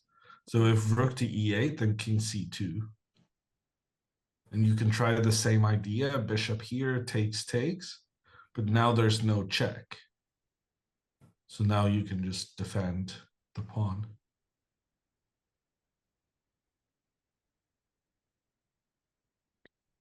How is black better here? Apparently we're struggling King with is our just... king. But what if I play rook d1 now and then hide the king back? Those knights are really pesky. I didn't realize that I'm starting to slowly come round to understanding where the compensation is. Yeah. This is actually kind of annoying. Yeah. I'm very happy Levon is the one thinking right now. Because this would have been troublesome for Hikaru to figure out. But I guess he can spend some time now while Levon is thinking to really calculate and figure out his next steps. Yeah, But it's not easy. I mean, I really would have preferred him putting Yeah. something on the g5 square earlier. And I'm not a huge fan of our knight here on the edge of the board. So let's see it again. So if rook e8, we haven't figured out. I mean, Well, we have Hikaru to do that for us, though. That is a fair point. Yeah, no, I've lost some of my optimism here. It seems like Levon's got something going on here. And he plays rook e8. He plays the other rook than the one we looked at, but it's pretty much the same thing. Yeah, I think Hikaru is actually gonna have to be careful here not to get into some trouble. Yeah, a point is being made in chat that both horses have some explaining to do here. Can you play knight c2? Ooh, that's interesting. Probably not because of bishop takes h4. If knight c so I was thinking takes, and I'm attacking both the bishop. And apparently this doesn't work at all because that's a nice maneuver though. Look at how that knight managed to get back into the game. Saves the day, attacking the rook and saving the bishop. That is a really nice maneuver. So if this doesn't work, so what else does black do after knight c2? Okay, he can still take, I guess. Well, if you can't make any big sacrifices after, I'm not sure you want to be taking and allowing white to improve their positioning of the knight. Hikaru's chosen to take on e8 and then king c2. Wait, why did he take first? Did we not study this? Just we had king c2 immediately? But wasn't there like an issue with that? Yeah, there was some bishop to e5. But now Hikaru is saying because he made the trade first, bishop e5 can be met by rook e1, and now the bishop cannot move because of the rook behind it. But on the other hand, now Levon can move his rook in, and he's done that. The knight on h2 is gonna have to move again. Well, to be fair, we wanted that knight to move. We weren't too happy about its placement. Do you go to g4 or f3? Yeah, I think you go to g4 because then you're super protected. It's impossible for Levon to attack that knight because it's got so many pawns and bishops next to it. Are there no scary checks on e3? Let's say knight g4. Well, there's definitely no scary checks on e3 when the knight comes here to protect. That's what you're protecting. I was like, what does he want to protect? Very nice. I'm honestly surprised Hikaru's thinking about this. But maybe is he worried about knight g4, rook g2, and how do you defend the g-pawn? Well, I'm attacking the bishop. Oh god, I'm really having a blind spot right now. So the bishop moves, and then this guy has to get into the game. But yeah, this is probably what Hikaru's thinking about, how to deal with the rook coming in attacking. So maybe you don't go knight here, maybe you go rook here to protect first. Ooh, and then bishop c5. Oh, that's very nice for Levon. He manages to kick the rook out of its defensive positioning, and that's what's going to save the game for him. Yeah, I mean, Hikaru here, I think he really has to be careful that black doesn't overtake the initiative. What did he do? He did play knight g4. But the problem is Levon found this clever bishop to e7.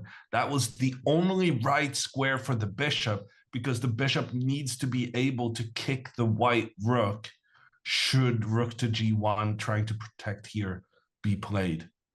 I would love to have time to get the king out of the pin along the second rank and play d4, but I just don't see how I can do that. I can never go to b3 because the pawn is hanging. I guess rook d1 is too slow, right? Rook d1, king b3, d4. Well, I mean, rook g2 is coming next move. Yeah.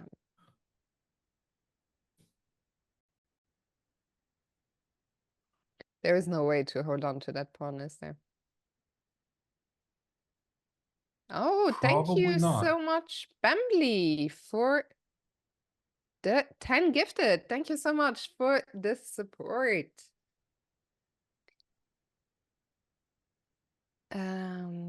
Yeah, and if the g-pawn falls, it just turns into a very equal position, right? Yeah, I think so. Hikaru's down on time as well. Yeah. I have to say I'm very impressed as someone who doesn't, I feel one of my big weaknesses in chess is I don't know how to play for compensation or for counterplay, and I think Levon did it in impressive fashion in this game. It is one of the things he's really very good at, I think. And also, just like his countryman, the great Tigran Petrosian, Levon is he carries on that Armenian legacy of sacrificing a rook for a bishop or a knight. That is like a specialty in Levon's games, and it's also what Tigran Petrosian, the old world champion, was famous for. Yeah, not PP, PP and Pampers. I thought that happened to him. He's completely disappeared from the scene. Yeah, I haven't seen him in a while. Yeah, unfortunately, this game, we were very optimistic for a while. What was the moment, actually, where there was one moment? Well, the bishop trade, I think, was what the computer says. But on the other hand, one of the computer's top choices here was to go knight f3, which is literally the opposite of what we just did. So I don't know. I would have liked to see knight to g5. The chess engine was giving some crazy line where black was okay, but It was not so at easy least to then we solve. would have like our pieces more sensibly placed, and we would force Levon to find some craziness. Although that is something he's pretty good at. Nuclear family ways of saying what? I guess referring to Pee and Pampers. If you're not familiar with that story, I can understand how you would be very confused to hear about Pee and Pampers. But yeah, I think the best thing to do is just Google it. I'm sure if you Google Pee and Pampers, it will come up immediately. I mean, you could have Wesley's chosen not to say anything, but the chat. Surely they always like to, learn new stories, especially everything, pee poo related always gets the crowd curious. Anyway, we have some more moves. Knight b3 is played and rook g2 is going to come. yeah, Hikaru is just unable to keep this defended.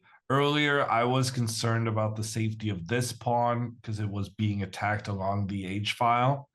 And I was very happy when the pawn advanced, but the result of that pawn advance is that now there's a different pawn that's the one behind, and pawns don't protect backwards. And as a result, Hikaru's going to lose this one.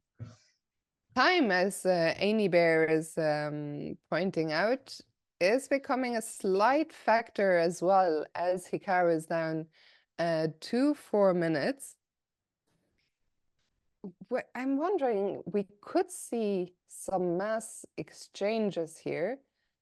Hammer was just pointing out knight g3, but apparently the top move for black here, and my apologies, I can't make any moves on the board. Hammer is the boss. He's in charge of the mouse.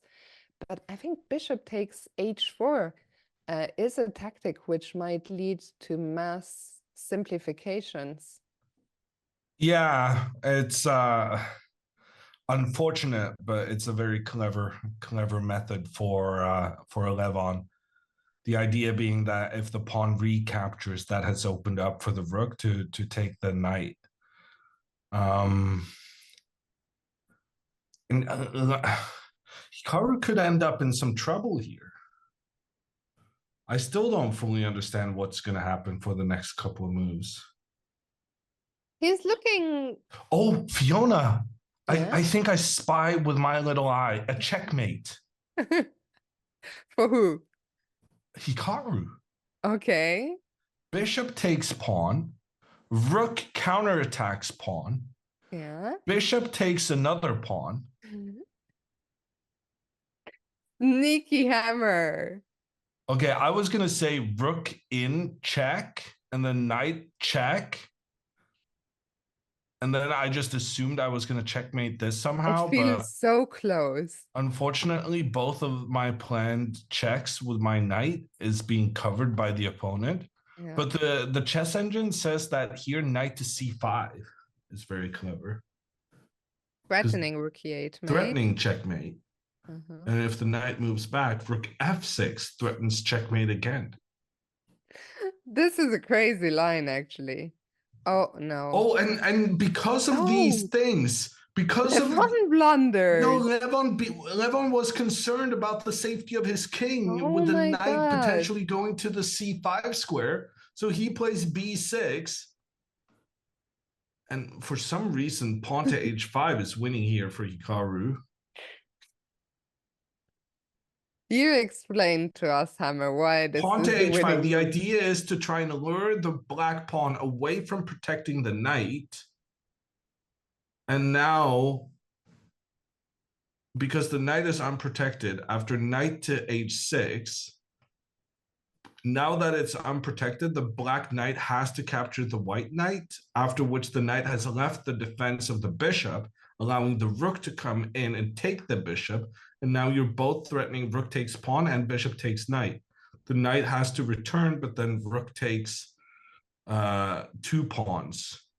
and white is winning. Unfortunately, Hikaru did not play h5. He played knight h6. And now the difference, and this is the reason why pawn up first was so incredibly smart.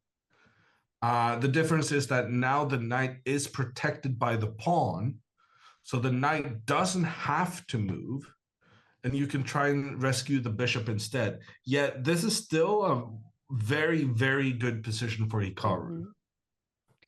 Okay, I so did the bishop not, now gets to move.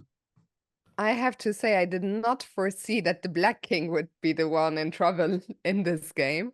How did that happen? I have no idea. So bishop d6 played, and you were just saying you want to take on f5. Yeah, I don't know why Hikaru's thinking about it. He's made the capture. And now after the recapture, what happens is that the black pawn moves away from the edge of the board, giving white's pawn a clear path to push forward and try and become a new queen. And look at that, the computer just wants to put the rook behind the pawn, rook h1, and just run. And that's what Hikaru did. Wow. Yeah, this is looking really good all of a sudden. I mean, the pawn is only 4 squares away. How are you gonna stop it? Also, it's an extra pawn. Remember Oh, how we we still have thought? an extra pawn. Yeah, remember how we thought Levon was going to be able to capture the pawn on Yeah, g3? I thought material was Well, even. we just took out the knight that was supposed to take that pawn. Magic trick by Hikaru. Do you think he's just winning? Yeah. 4 squares. Hello, baby girl Bailey. Good to see you here. Gary, meanwhile, we are being told in the chat, has lost his game. We'll check all the remaining games out Who did he after lose this one. against? Great question. He lost to Wesley.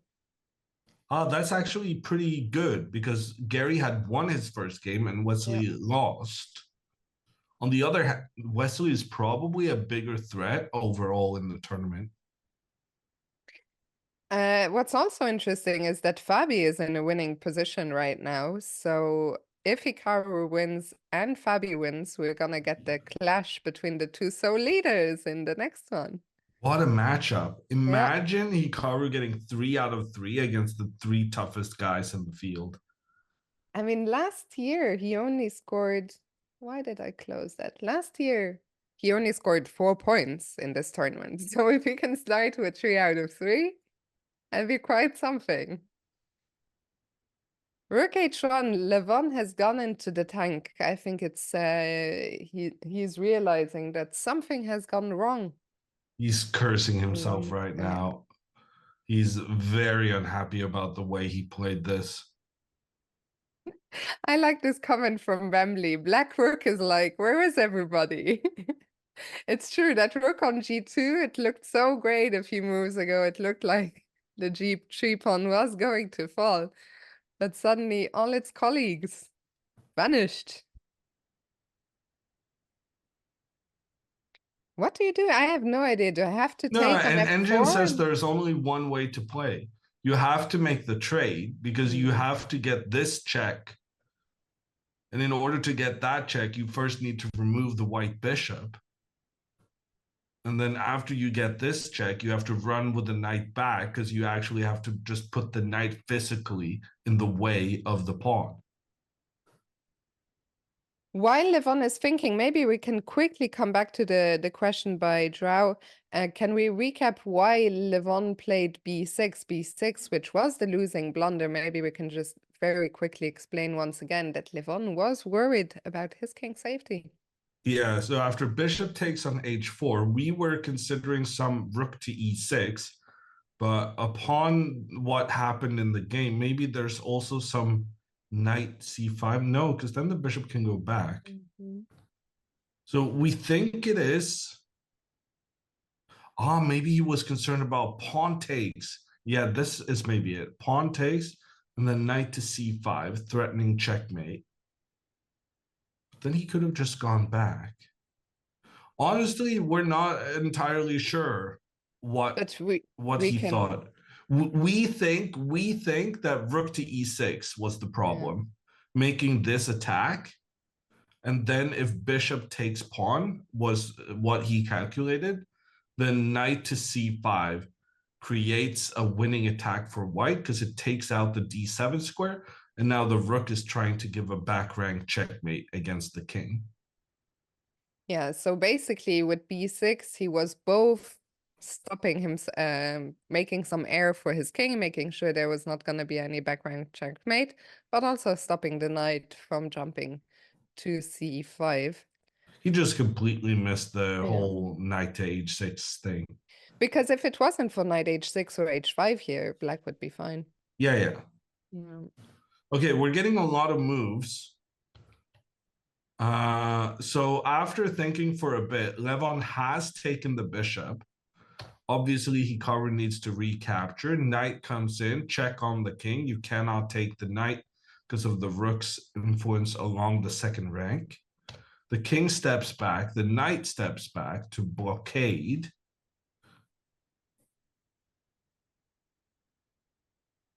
And now I think pawn to h5. I saw the computer suggesting rook to e1. And if rook to e1 is a good move, then that's game over right there. So the big question after rook to e1 is what happens if Aronian just goes after this pawn. And what's interesting here is that Hikaru can allow the pawn to be captured. But then afterwards, the rook is kind of stuck because now the knight cannot move without losing the rook, but the rook cannot move away from the file without losing the knight. But wait, why can't I play rook h2 on the next move? Good Okay, question, but I'm here, going knight to d4. So now I can't because of knight takes f5, but if I kick your knight away?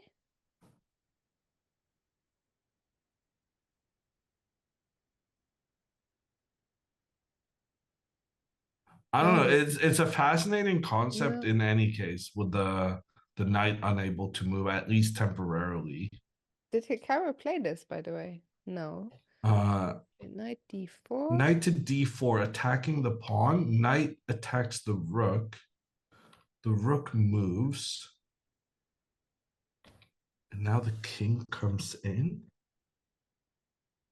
So Levon is happy that the white rook is no longer offering protection to the white pawn.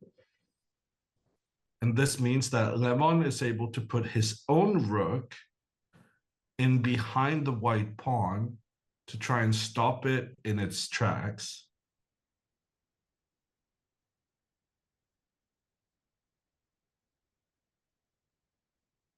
I mean, it feels like it should be a matter of technique, right?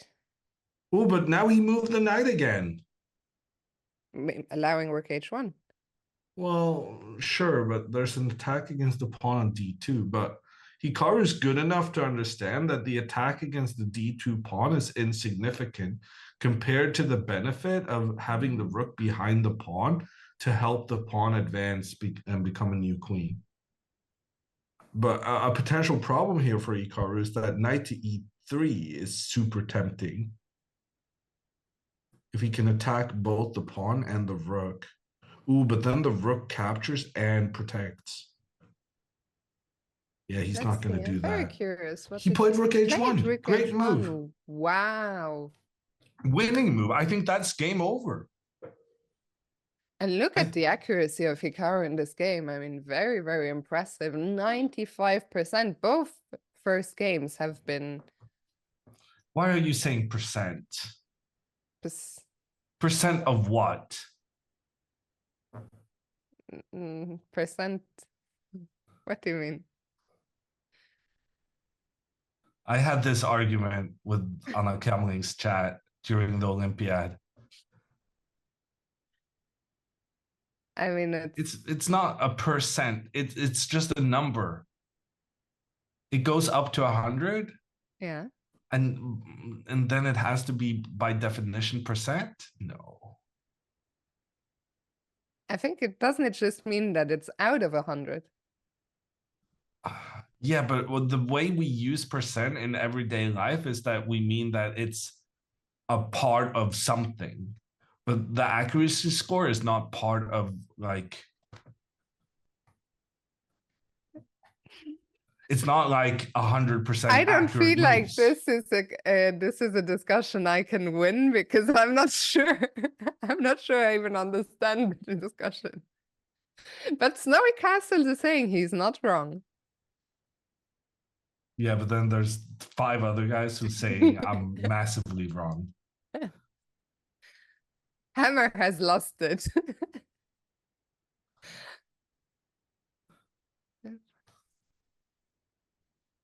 That part of something. Percent equals per 100. Yeah, but I'm saying 100 is not a full. Damn it! I skipped out on my statistics classes. Why did you start this? Because I feel very strongly to emphasize that when people say 95%, to me, it suggests that they think they played 95% good moves. And I just want to tell them that that is absolutely not the case. This is a scale up to 100. It's not like it's how many Yeah, but then how would percentage-wise good you, moves. if you want to mention the accuracy, what would you say? He's playing with 95.5. He has 95.5 in chess.com's accuracy score.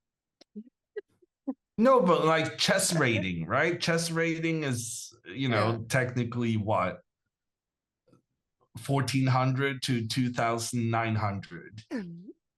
And just like chess rating is a number, not a percent, I believe these accuracies are numbers, not percentages. You know what? I'll let you It's have this one 95 out of because I 100 feel perfect moves. No, look at this. Willie in chat is saying it's 95 out of 100 perfect moves if the game was 100 moves. And that is wrong. That is not what it's saying at all. The players have made tons of mistakes. If you have a terrible score in the system, you score an 80. An 80 is awful. But for anyone playing out there, they would be insane if they scored 80 good moves, 80 out of 100 good moves. But that's not what it's saying at all. The score has like a minimum. You basically cannot get a worse accuracy than 60, even if you try. So calling the scale 0 to 100 is already misleading. Hammer, you win this round. Let's get back to the game. Yeah. Well, the game is pretty much over. Hikaru's played it very well. He has 94.5 accuracy, which is a good score. Anything above 92 is great. Anything below 87 is pretty awful. It's a very limited scale. I don't think, by the way, that it's true that you can't get lower than 60. I mean, maybe if you construct I think I've seen my parents do it. I swear my mom would get more than 50. She barely knows how the pieces Okay, but move. if it's a very complex game, like if it's a very tactical game, I think you can drop those pawns, like those points or whatever. Yeah, no, then you can drop to like 88. No, I think you are too good to realize how bad some of the rest of us are.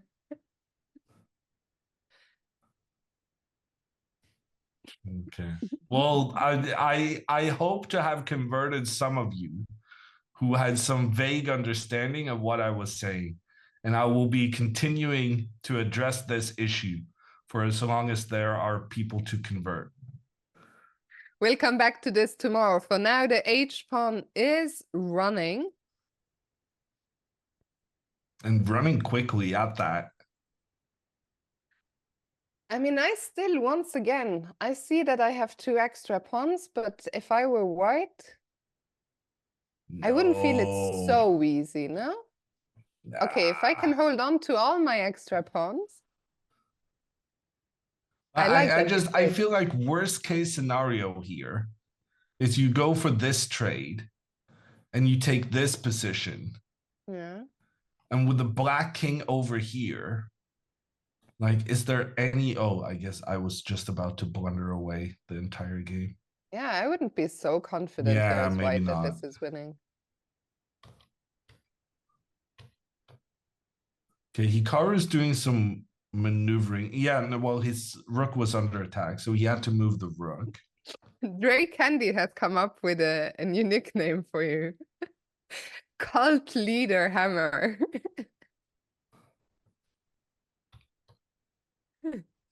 You are very passionate. I could see it, you know? The Hammer Cult. I And mean, it's we all wouldn't about call it a percentage. cult, though. Huh? That's like the #1 rule of cult making. Don't call it a cult. Okay, this is looking to be pretty over. If Hikaru can just get a check on the king, that's going to be the game right there. Mhm. I must admit, I'm not seeing how he's going to do it just now, but he's really, really close. Is he not threatening rook e6? I know Well, that. but if he goes rook e6, he's abandoning his pawn. Maybe Levon doesn't really have any moves. Oh, the knight is trapped. He has to go d4 to create space for the knight. Oh, Okay, but that now he came out did of get space for nowhere. the knight. What if he just trades and move the knight? Oh, he cannot move the knight because the knight has to protect against this. Oh, it's literally gonna be Zugzwang at some Zugzwang, point. yeah? I That's think so. insane. How do you recapture? And B pawn, I would assume, so that you can defend the pawn with the other pawn. Mm-hmm.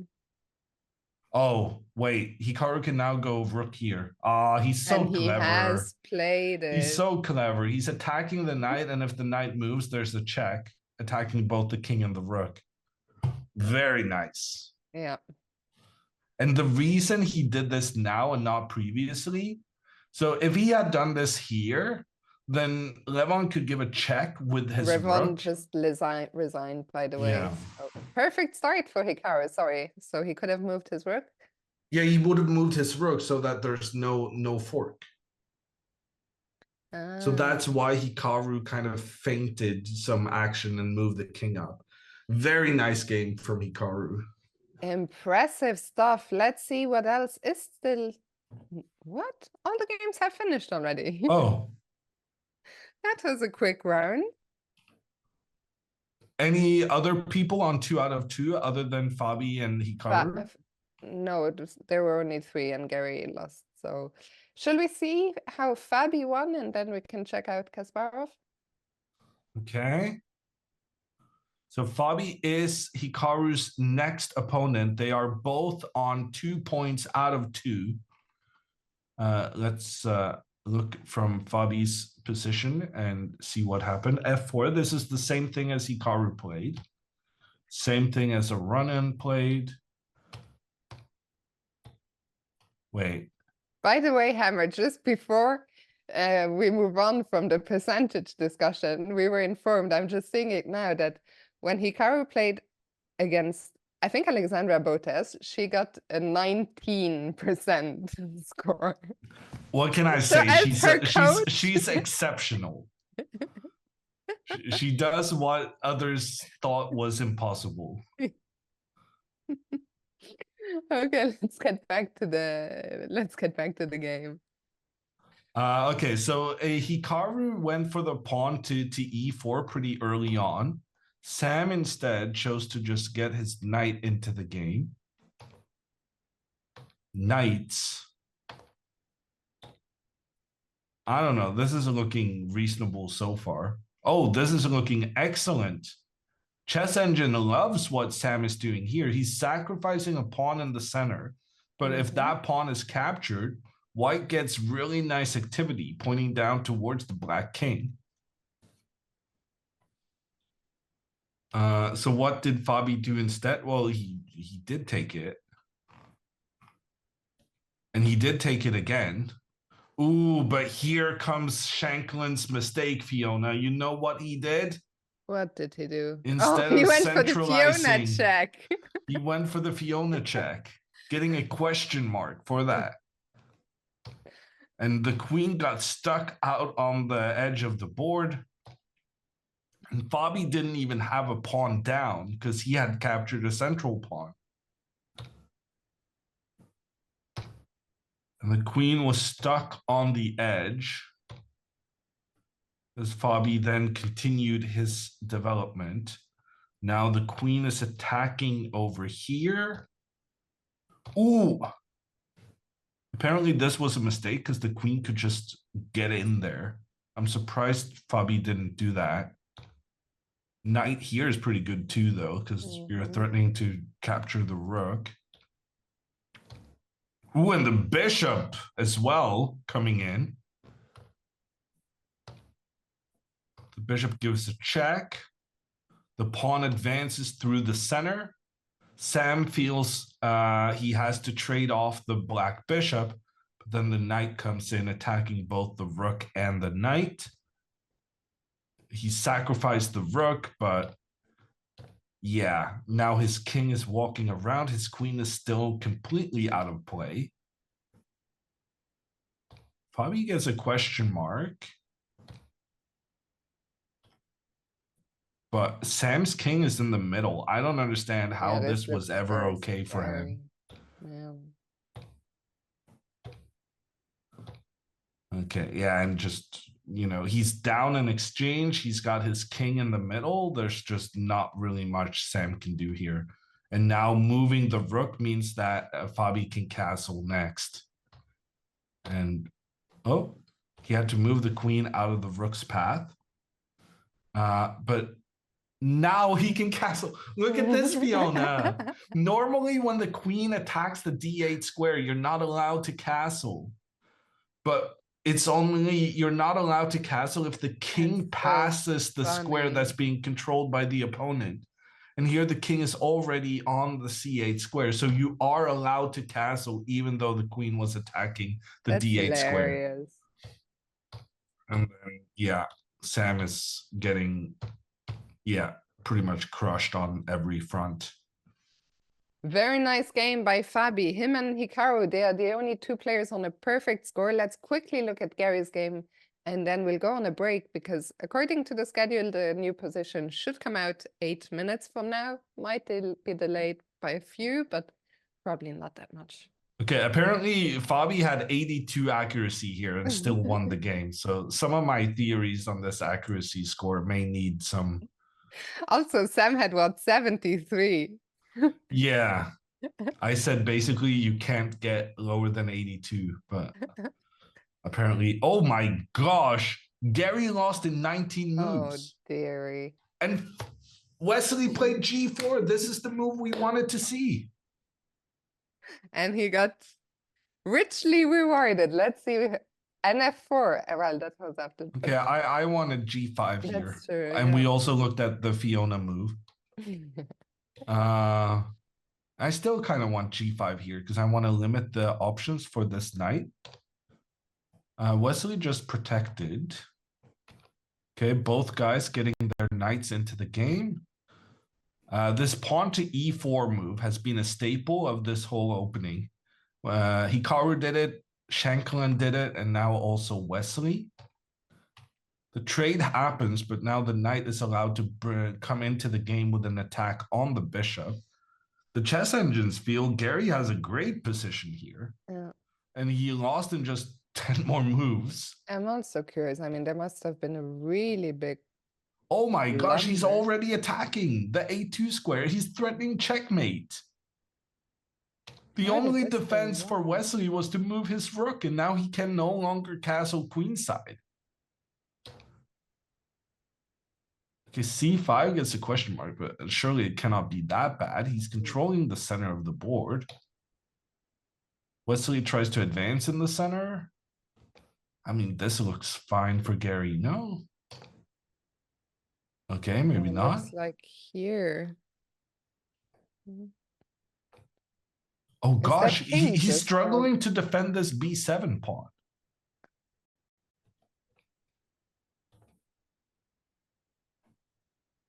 Still, I mean, to lose this in still is not entirely clear to me what's going on.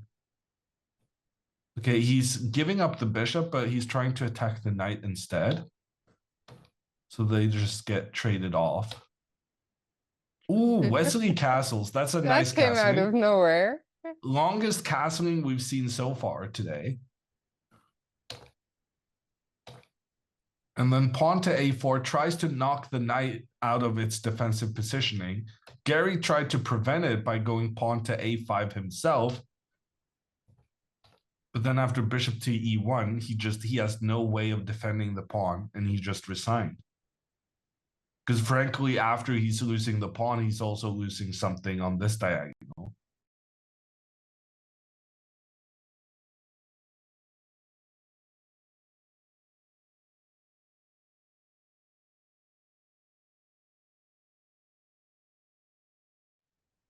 Welcome back to the Chess 9 Elect Champions Showdown. It is round 3, and if you're just joining now, Hikaru got off to a perfect start, taking down Wesley and live on Aronian. But there's another man on a perfect score, Caruana, and the two are facing in the last game of the day. Hammer, what do you expect from this one? Well, it's going to be interesting. Hikaru's shown some good chess so far, but so has Fabiano. And well, Hikaru has the black pieces for this one.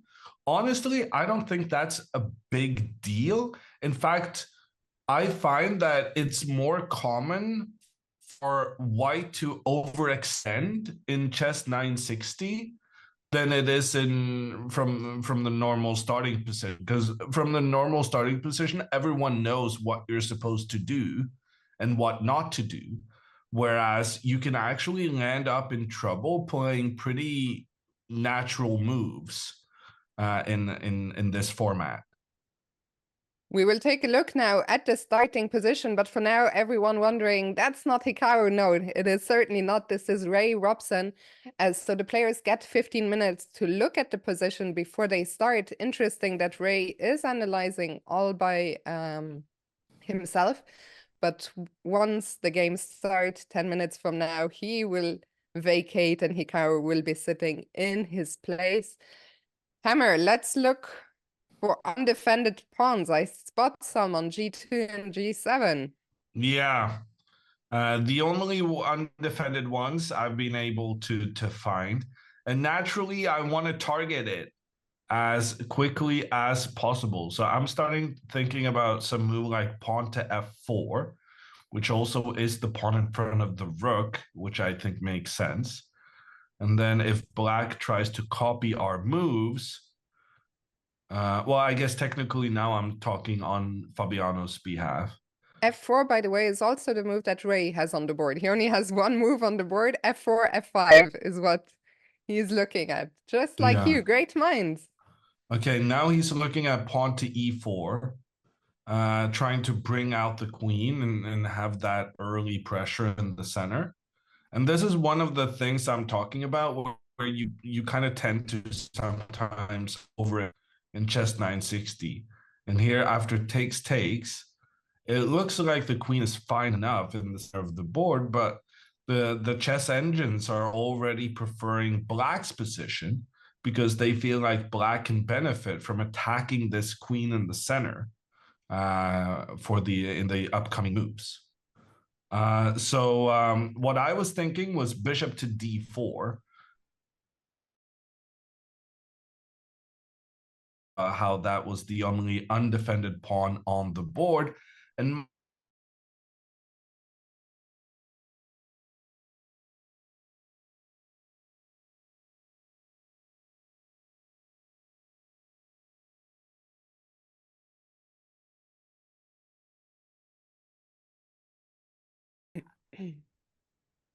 Can you hear us, Jaron?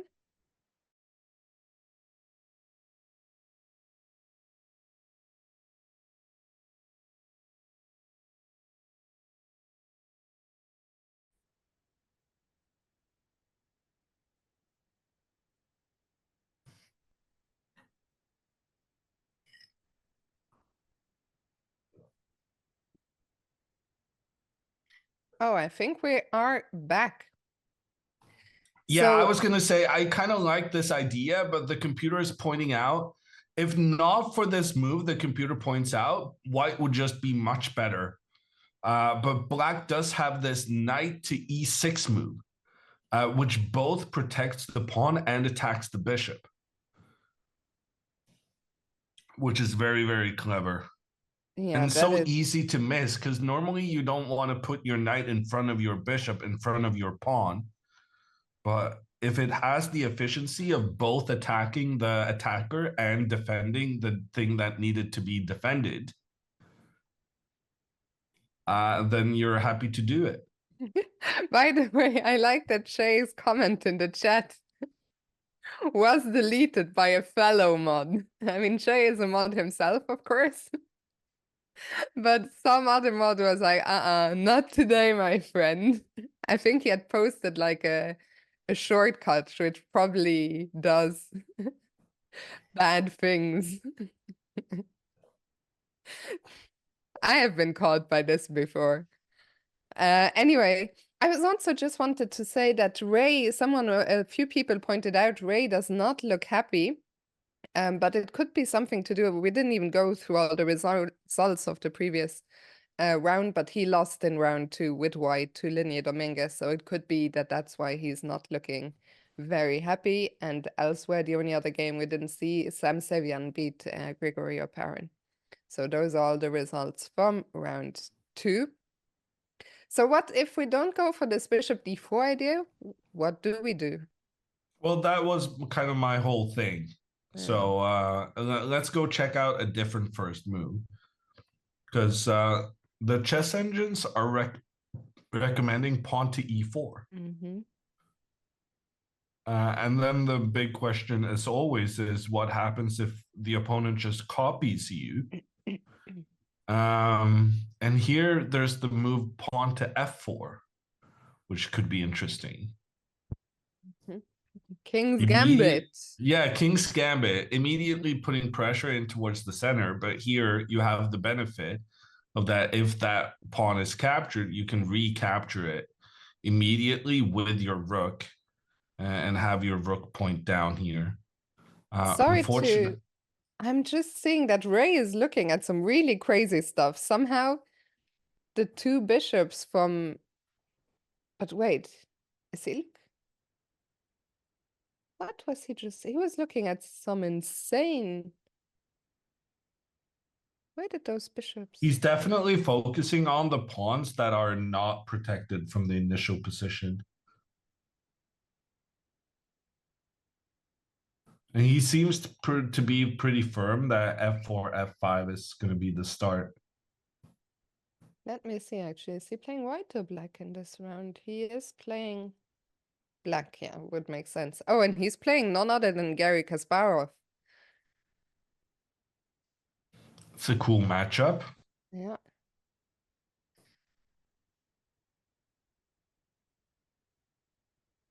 So back to square one. Yeah, I don't know. This is a tricky starting position. One of the chess engine's favorite moves is pawn to a4, which is, I mean... What's that about? So pawn to a4, and then after f5, it likes pawn to a5. If you have the creativity to think of something like this without the help of the engine, I mean, kudos to you. That is crazy. Yeah. And computers actually genuinely really liking this for white. I still don't understand the point. I guess you go here. But what if a6? Well, a6 is like the very human way of playing this. You want to stop your opponent from getting further forward. But here, engine likes pawn to f4. And the inclusion of this space grabbing gives white a huge advantage, apparently. I will be very impressed if anyone plays 1a4. But this shows the richness of the chess 960. Like, the problem is just that no humans have this creativity. Also, after a4, what happens if a5? Seems to be a better try, at least. Yeah, no, a5 is just a good move. It's funny how like every time the best move is just copying what the opponent did. I have absolutely no idea what the players are gonna do, but I think Ray's so back to f4, f5, and then Well, you I said think he that's had the it. black pieces, right? Yeah. You would think that he's at some point going to focus on something other than pawn to f4. If No. you're only going to focus on one first move, you better have the white pieces. That's a good point. Unless you are quite confident that f4 is best, and you want to focus on how to best react against it. Yeah. Okay, so Chess Engine's favorite move is pawn to e4. Mhm. Still haven't really understood this after pawn to e5.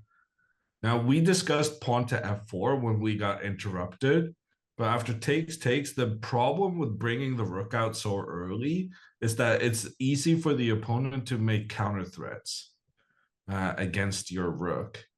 You know, one thing I think about this position is that so far it's the one where I've most preferred black. Like black's reactions have seemed natural and yeah, just easy, as you said, you know, this mirroring moves.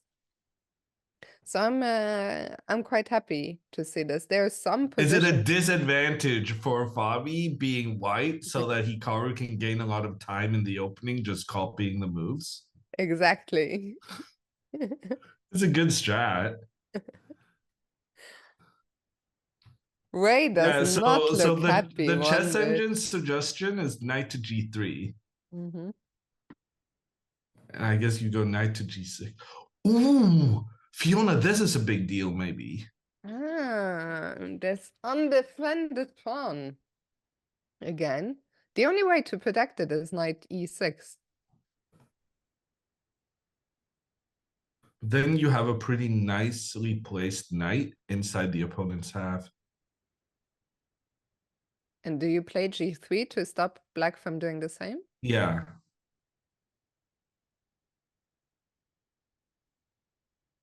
And then maybe I can even push pawn to f4 afterwards. And like if black does nothing, we can be very aggressive with those central pawns. When does the game start? Any minute now. As you can see, Ray has just left his analysis board, and Fabi and Hikaru will sit down any second now. The games are scheduled to start in a minute. Yeah, There's this looks Fabi. actually nice for white, yeah? Yeah, it kind of does. The Fabi is the problem is first. whenever you have the knight in the corner, you Yeah. always have to kind of move it to the g6 square or b3 square if you have that. But here, moving the knights in this fashion is actually pretty unpleasant because of the threat. So it is about the unprotected pawn. It took us some time before we realized how to exploit the significance of the unprotected pawn. Oh, and there goes Fabi. But does this mean that after knight g3, should we just play g6 or is that a problem?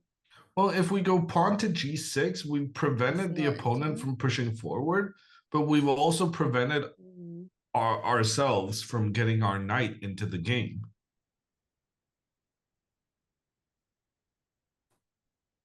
So Yeah, knight probably what g3 we is should annoying. do is Yeah. knight to e6 and just wait. Because it's not like they're going to go knight f5 now, because now we can kick it.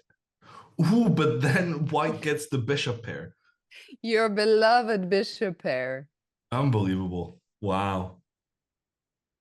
This The is the players, engine's recommendation. I'm just following the prescribed way of playing, Fiona. Okay, let's both players are ready. Let's switch to the game. Let's see what's gonna happen.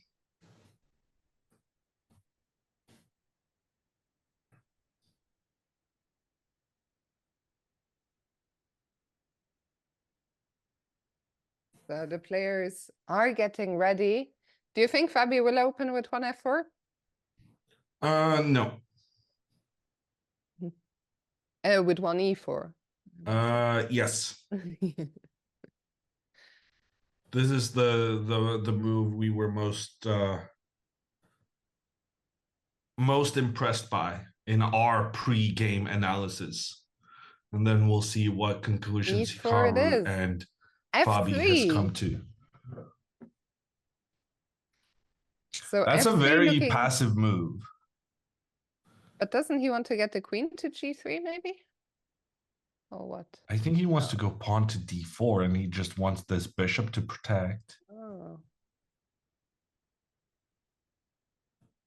Okay, this is an F5. Wow, Hikaru goes on the attack. Wow. Best move. Oh, wow. And in fact, Engine says the only good move for Fabi here is C3. I can already guarantee you that's not going to happen. Fabi's definitely going to capture this pawn. An infamous hammer jinx. Jinx? I don't know about Jinx, but Fabi's definitely going to take this pawn. Let's see what happens if he takes. The rook captures. Pawn opens up, attacks rooks. Rook goes back. Pawn to D4, attacks and we just center. need to switch, not you, Hammer, but the live board. We'll get to that in a second. Thank you for pointing it out. So D4. Apparently this is just good for black. Bishop up attacks the rook, and if the rook moves, we make the trade and we're attacking the queen. And we're winning. Easy as. Well, basically just winning. So I don't know. Somehow Hikaru has managed to seize the initiative on move 2. You're not supposed to be able to do that as black. And look at what he does. He gets up from the board. That's very confident. It's interesting to me that Fabi, I mean, after E4, he must have predicted E5. Do you think that he completely missed? I mean, if his mind was set on F3, do you think he just missed F5? I don't know. I don't see how he could. Because I mean, it was not an unreasonable move to put some pressure in towards the center. Knight G3, and our streamer has already taken the initiative here. And he has such an easy move as well. Pawn to F4. Completely obvious. So let's see, F4. The knight is well, let's see. He might take on E4 and just try and make a draw. But I think you got 2 points out of 2. Yeah. You're facing the other main guy. If you win this one, go for glory. An amazing start.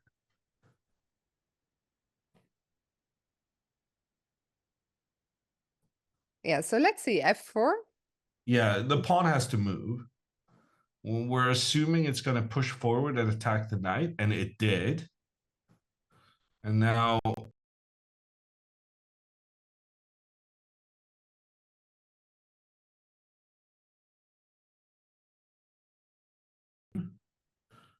and then Hikaru plays C6. And Hikaru plays C6. So how is he going to react to D4?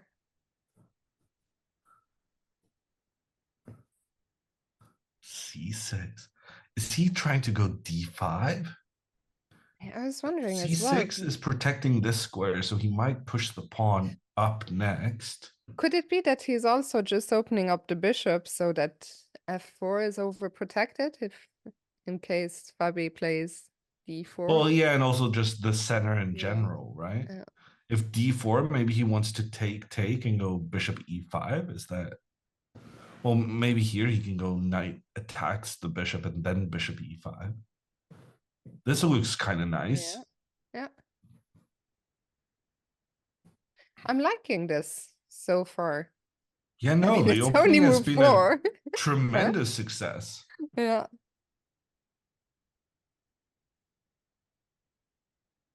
And okay, what does so we talked about d4. Do you think d4 is an obvious move to make?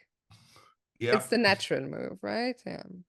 It was kind of, yeah, well, when Hikaru chooses to push forward instead of making the trade, then it was the obvious thing to do to try and put pressure in towards the middle. Hikaru goes g5, which honestly I was going to suggest on the previous move. So I think it's very logical, but apparently it's a mistake. I think here is where you usually say that it's a very harsh question mark. Yeah, it really is though. But it depends on after takes. I guess Fabi was going to take back with the knight. And then bishop to e5. I think the question mark has to be understood in relation to what your alternatives were. And if you could have gotten your bishop up to e5, then maybe that does make sense, that you've just made the wrong priority on what to do first. And you should have centralized your pieces before starting the pawn storm.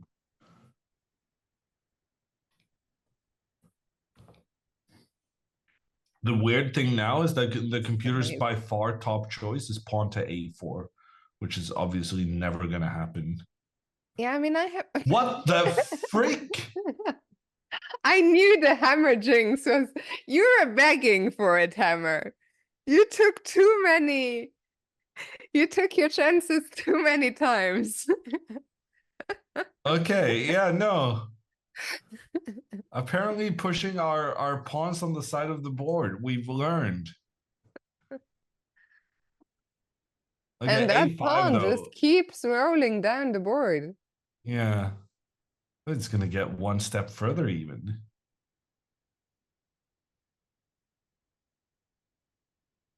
This position is so chaotic because Yeah, Hikaru's not doing nothing. Hikaru's threatening knight to g5 and h4. This has been the entire idea Hikaru's had for the last, well, since he played pawn to g5. The idea behind pawn to g5 was to attack the base of white's pawn chain. So these pawns are protecting each other, but the backwards most pawn, that's the root of the protection, but it's also the root of white's troubles right now, because that one is not holding everything together. But here apparently pawn to d5 is a pawn sacrifice. I don't understand anything of this. Hikaru chooses bishop c4, but this runs into bishop a2. It's a very easy move for Fabi to make. I don't get what the idea was behind bishop c4. Well, he's trying to point towards the white pieces, but if that just if he ends has up to with his take, bishop being traded off, then it's all been for nothing. Does he have an alternative to taking on a2? Yeah, I think he's going to go bishop a6. Because then he's blocking this pawn and he maintains this pressure. So this is what I think is going to happen. And he's still wanting to go this knight h4. Honestly, this position is wrecking my brain. Tremendously tricky situation.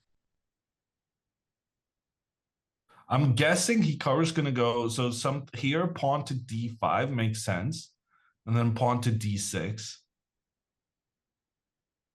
And then I guess this is why the computer slightly preferred taking on a2, because maybe our bishop here gets... Yeah, but like, how bad could this be, right? Maybe pretty bad if the computer gives it +2, I guess. Yeah, it's kind of difficult to assess how bad this is, but I'm imagining some kind of a future where Hikaru gets to castle. I think this has to be his priority. He needs to get the king over to the left side now. And then the question becomes, how do you manage to do that in a better way than I just did? Bless you. We just lost a good man. That came out of nowhere, just like 8-4.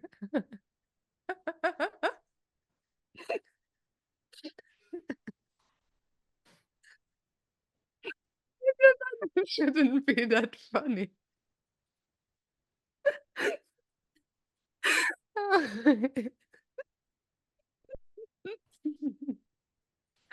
Hammer. Hopefully he'll be back. Because in general, he is back. He didn't miss it. I literally just laughed uncontrollably since he left. That was some GM level sneeze. It really was.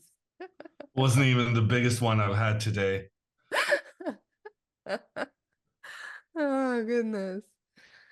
Okay, I partly I was laughing because it was hilarious, and partly I was bridging the time until you came back because I have no idea what to say about this position. Yeah, no, it's a tricky one. I'm still liking this bishop a6. I'm pretty sure that was Hikaru's idea when he went into this. And then I think pawn to d5 is the critical way of playing because you're trying to push your pawns forward. And then what I did previously turned out to be somewhat unfortunate. But I like this You mean the sneeze engine or? suggestion with the queen to e7, followed by bishop to d6. And somehow we're gaining control of some important dark squares. Finally, we're getting somewhere here. Yeah, if we can get something like this. Okay, I forgot about this pawn, but if we can shut down shop like this with our bishop not stuck behind our pawns and then castle over here, then this would be very nice. But it's difficult to find. Oh, Hikaru went d6. That's That what we were looking at earlier, right? Yeah, no, it was my first instinct as well. So I guess I'm happy to see that my instincts coincide with Hikaru's. I'm sorry, but I just spotted an excellent comment. Shout out to Oracle Whale. This game's not over yet. It's good. Hammer. Come on. Credit where credit is due. I mean, I'm not sure you would like it as much if you were the one, providing the snot. Humor, you gotta respect the jokes. They're 95% joke. Guys, let's not get him started again. We'll wait until tomorrow. Unfortunately, Fabi finds c4 and... Well, c4, like, this is not unexpected. So this is still part of Hikaru's plan when he went for this whole thing. Although I did think he was going to play c5. Oh, I really don't like this. Bishop is going to get trapped. Why did we not play c5 here? We needed to take out this pawn so that it couldn't trap our bishop. By the way, Fiona, look at this variation. Bishop to b3, queen up, bishop to a4, knight to f7, queen takes b4. And now you're not allowed to castle because one of the squares the king has to pass is under control. Yeah. This is brilliant. You're never gonna get... How are you ever gonna close that diagonal down of the bishop? Yeah. I've never actually seen someone use that such a long diagonal to stop such a long castling before. I think now we also see some of the problems behind bishop a6. I mean, maybe bishop a6 was fine, but you have to play the follow-up super, super accurately. Yeah. And Actually, I genuinely don't understand how Hikaru is going to save this bishop. which I guess maybe explains. he was planning pawn to b5. Because then at least he's preventing the white pawn from getting to that square. And he's creating an escape square as well. So what if knight c3? Well, knight H9 c3 is a as well, pretty sick move, though. because the Because pawn then is you're hanging. just giving up a pawn. It's a good move. There's no doubt about it, but a sick one nonetheless. So what's the idea even? I mean, I was saying knight c3. I saw it was the top choice. I actually for a second forgot the pawn is hanging. I just want to take it back. Yeah, no, you're gonna take it back, and then Yeah. you have really good light squared control. Mhm. And I can never take this pawn because then your knight is just a monster in the center of the board. Yeah, and the king is in a very worrisome position.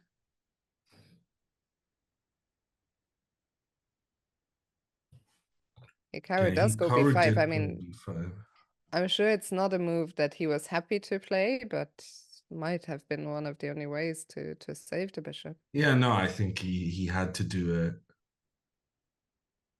Okay, so knight c3. If that is not a natural move, the problem is that there are other moves which are also good. Yeah, no, just every move is good at this point for Fabi. Mm.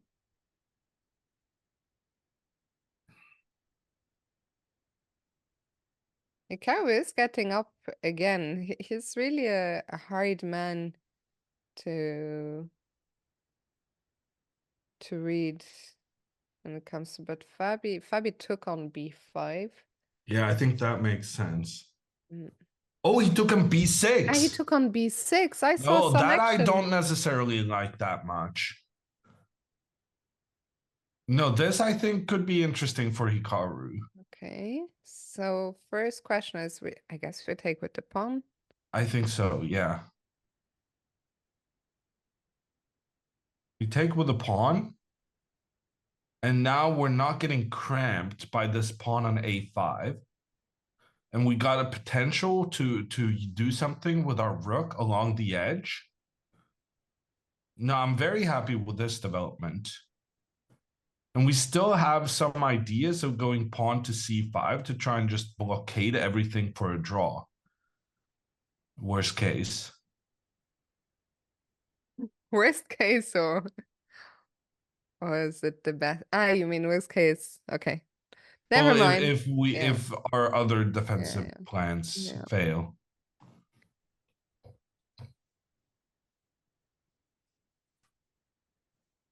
So let's see. What if c5? I guess Fabi will go b5 or what? Well, if c5, I'm assuming Fabi's going to try and prevent us from castling, right? Ah, this pesky bishop again. So we talked about this bishop to a4 move. Oh my god, but then if Hikaru can sacrifice his queen. Bishop takes pawn. Yeah, the white bishop can take the black queen, but in comes the rook. Check on the king. The king moves. Check again on the king. And when the king moves, we can capture this guy. This guy's hanging. This one's being a monster. In fact, Chess Engine says that Hikaru can get this position where he legitimately has a winning position for material. Because here he has a rook, a bishop, and a knight, and a pawn in trade for a queen. And the problem is that the bishop on a2 is gonna be lost, right? Yeah, so the problem is the bishop is trapped. Mhm. But I mean, we can probably survive that. Even with losing the bishop, it feels like black has a lot of good Good counterplay. Good Yeah, counter chances. I fancy his chances to hold something like this, I mean, if actually. nothing else, we can even just go for this pawn. That's Yeah. interesting.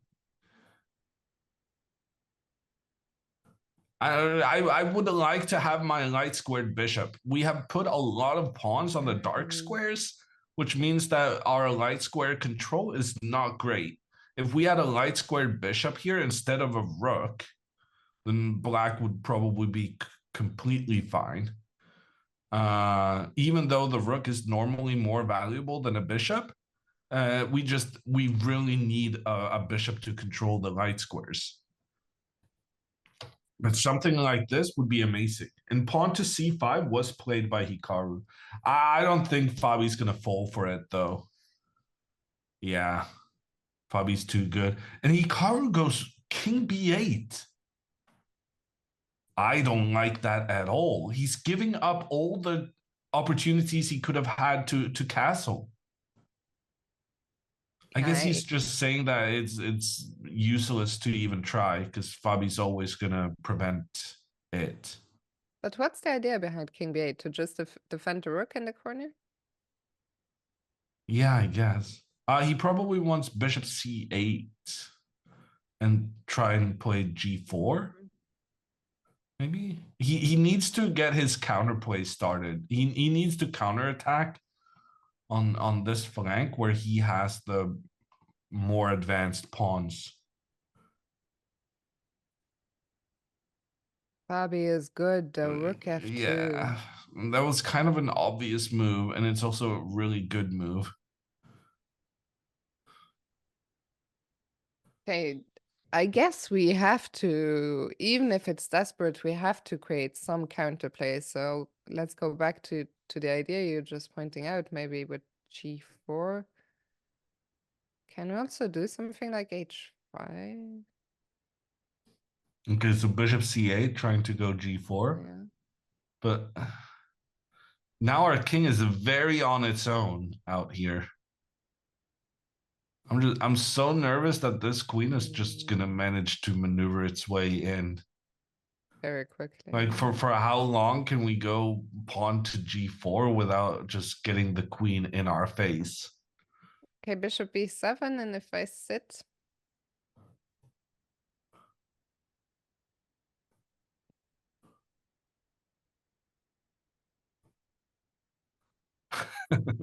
I have my suspicions that this is not gonna last long term.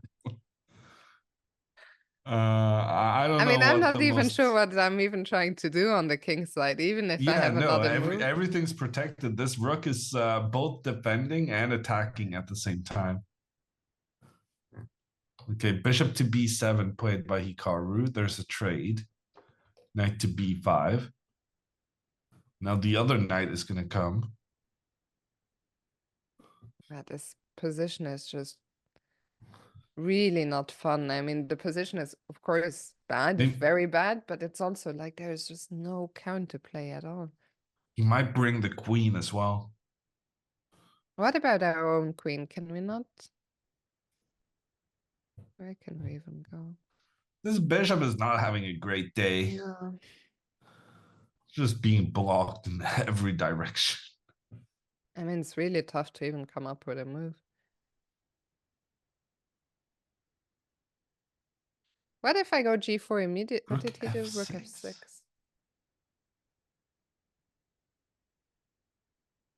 Okay, I think he needs to take this pawn and then get his knight up here.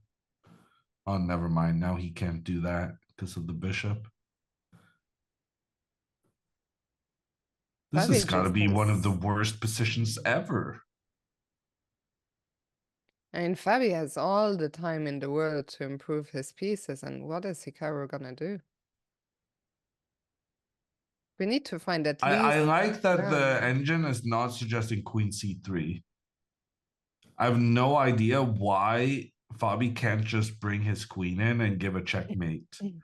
But the fact that it's not on the engine suggested moves means that there must be some kind of counter. King Caleb is saying we need more optimism. Hammer is not the right person to ask. That's Usually I'm the Fiona's job. yeah. The problem is there is very little to be optimistic about in Okay, this well, let's position. just see what happens if the queen comes in.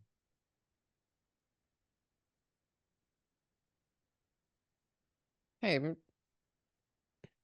Okay, threatening no. checkmate. So we Oh, need you to are threat. protect the I was just bishop. gonna say, oh, but you don't have a threat. Yeah, no. If pawn takes pawn, there's a clever Very nice. sacrifice the rook to lure the black bishop out of position. And when the bishop is out of position, then the queen comes in, check on the king. And the king has to move, and then queen takes bishop, checkmate. Very nice. Very nice, but avoidable. So, let me get back to this situation. Queen to e7 protects the bishop. Now, you could argue that you can still do this.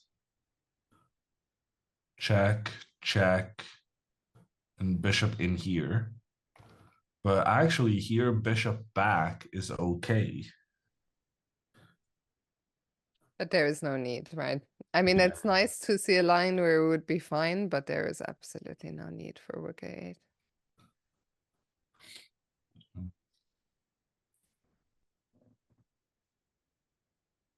But okay, how do you improve as white?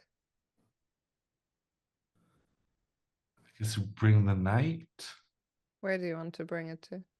I don't know. What are you gonna do? Continue my attack on the king side, h5. I don't know, take. Maybe we go take and attack. Yeah, looks good. Okay, at least we have an open G file. This is the most we've managed to achieve, I think, so far, no? Yeah. Well, if white doesn't have a breakthrough here, it's like what are they doing? Fabi made a move, by the way. Chat is informing us. He went for knight a7. What? Is he really gonna go b5, knight c6? It's wild. Do we have any reason to be a bit more optimistic here? I don't know. b5, knight c6. Move the king. I mean, the pawns are very, like, yeah. They're not making a lot of progress. But the eval bar is going down, so... Yeah. Actually, instead of b5, Fabi could have gone bishop here. And then I like how bishop d7. I'm trying to bring some optimism and I just get shut down. And then b5. No, but this is hilarious. No, he could have brought the bishop into the belly of the beast and then done this. And what's brilliant about this is because the bishop is controlling the c8 square, Hikaru would have had to capture on c6. Whereas now, anytime Fabi goes knight c6, Hikaru can just shuffle the king. That was actually a big mistake by Fabi, not trying to bring the bishop in, because now his own bishop is just stuck behind these pawns for hopefully the rest of the game. That was a really nice idea, actually. Bishop a4 followed by bishop d7. Okay, I'm starting to, feel some optimism. At least I'm happier now than I was 5 minutes ago. Hammer, I think, is equally disgusted. Well, I mean, there's a reason why Hikaru is the king of defense, right? Yeah. And frankly, now that Fabi's clock is ticking down, Fabi is very good as long as he has time. And then when he stops having time, he stops being, well, not good, but he stops being as good. Yeah, and that is a fair point. We are now halfway. I mean, they've used half of their clock times. What is this king doing? It's doing a king run. Yeah, but don't we need the king over here to defend? Nah, knight is taking care Darn of it, that. Fabi's about to do a bishop maneuver here. And I'm not even sure there's anything we can do about it. Can we not move? Oh, no. Okay, but then couldn't we go like h5 and g4 to block that? Well, now the knight just came in to control the g4 square. Let's just go h5. Or is there... Well, and also at some point, rook a7 is coming. How are we defending against that? I'm honestly surprised rook a7 didn't come at this move. What are we doing? Oh, knight c8. Oh, never mind. That's great then. Somehow everything's defended.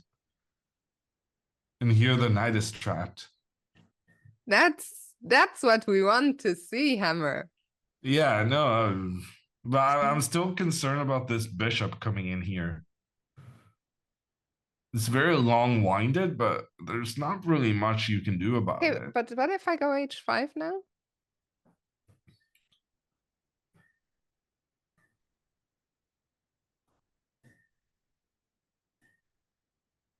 Okay, What's we had some next? moves. Yeah, I was gonna go g4, but then I know then you take on f4, I guess, and that's gonna be trouble. I wasn't even going to take on f4. I think even something like this is just very good. I mean, somehow I'm brute forcing this bishop's way into attacking here. But now you move queen g8. Yeah, no, I agree that Yeah. it's more promising than Yeah. what has been, but frankly, so is everything.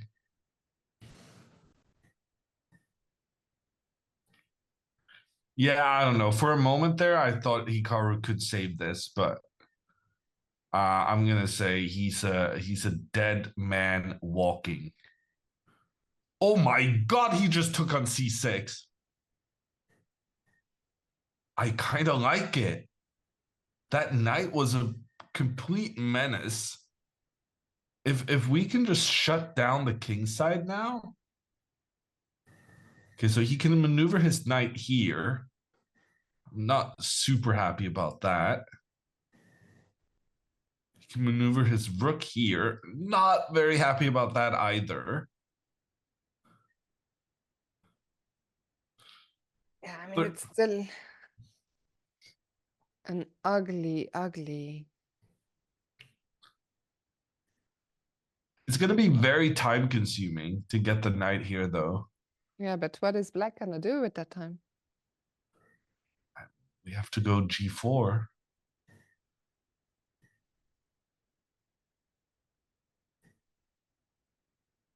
But At this point, I mean, can you Hikaru's ever, the problem is if you ever go g4, doesn't white just take on f4 and then plays e5? And I mean, the white queen is we're gonna have to literally, finesse it a bit. yeah. Right now, I'm concerned that rook here attacks bishop, bishop here. Is this not trapped?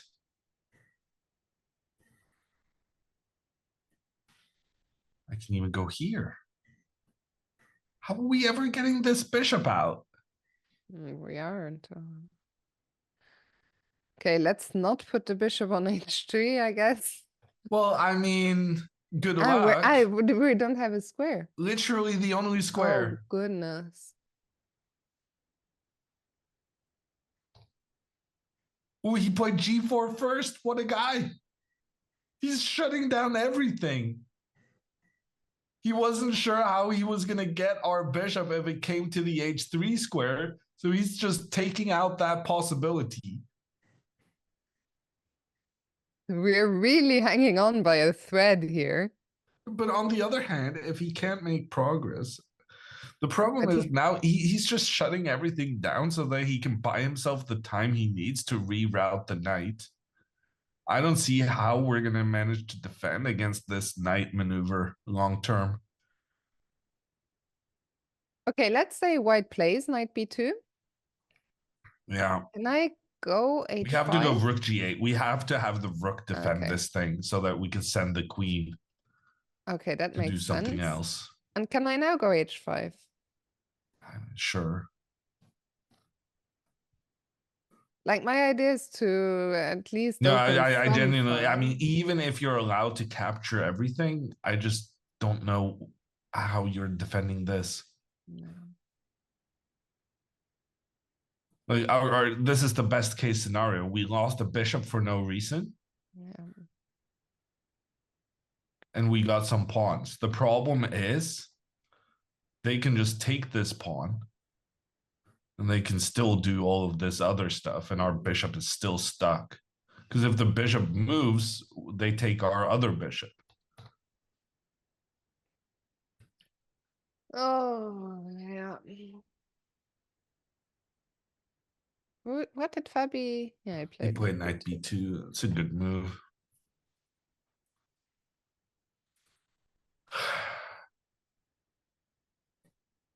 Yeah, no, I think this one, I mean, it would take an actual miracle to save it. Yeah,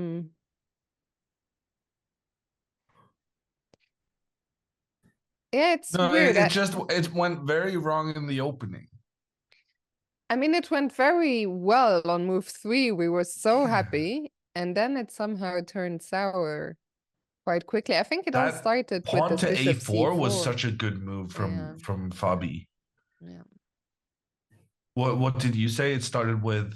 With the bishop c4 and then Yeah, after that was bishop not a2. optimal, was it? Spent a lot of time with the bishop, and now the bishop is just completely stuck. Fabi was able to push his pawns forward while attacking that thing. Yeah, and the knight is making its way slowly but surely to b5.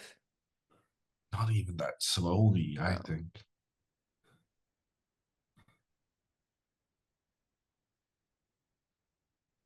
Okay, so now Hikaru is defending his bishop.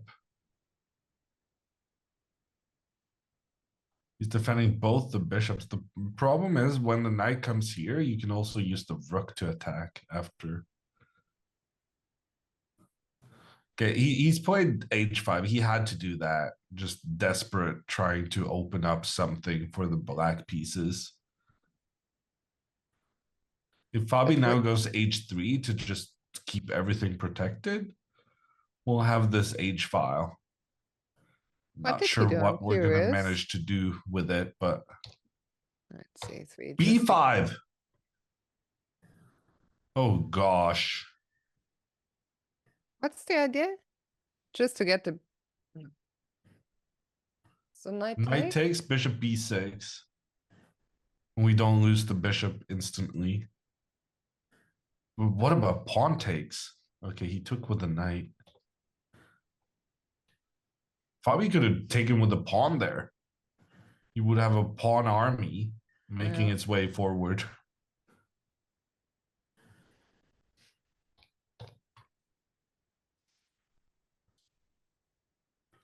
Maybe this is just brilliant. How actually is Fabi going to attack this bishop?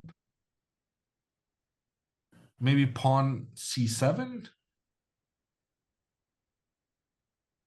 And then if captures, then you lose because the rook is pointing in towards your king. But you can go queen up, and this is safe. And then if the rook attacks the bishop, now you can capture the pawn because now the rook moved away from where it needed to be to attack from the side. How did you do this magic, Hammer? I played some bad moves on Fabiano's behalf, but that's kind of what we need to have happen. H4, that is okay. That was actually a top computer move. He's really keeping an eye on both sides of the board right now. And now, do we capture on g4? I think you just recapture, yeah. And I think we're joined by a special guest for the remainder of the game. So delay is pretty significant, I guess. Yeah. Okay. Yeah. So how are you guys doing? Well, we were feeling better before this game. Yeah, I mean, it goes without saying that obviously I lost this position. I think basically the biggest issue I have with 960 in general, aside from when my opponents play well, is that it's very tricky throughout the course of an event for me to be solid, I guess is the right way of putting it, where I feel this need to be very creative. Because in today's game, for example, I mean, when Fabiano played bishop a2, if I just trade the bishops there, I mean, it's very boring. We make the draw, and we're both very happy. But I felt the need to be very creative with bishop a6, which was just, I mean, insane. I mean, maybe the computer will find some magic way to prove that it's playable. But honestly, I mean, I thought once he got c4 and b4, it was just very, very unpleasant. I mean, maybe it wasn't the end of the world. Or yeah, I got like d5, c4, b4, whatever it was. And yeah, it wasn't meant to be. I mean, I think Fabiano misplayed it with b5 when he played b5 later on, because he was for sure winning with, I think, like a queen c3, queen a1 idea somewhere.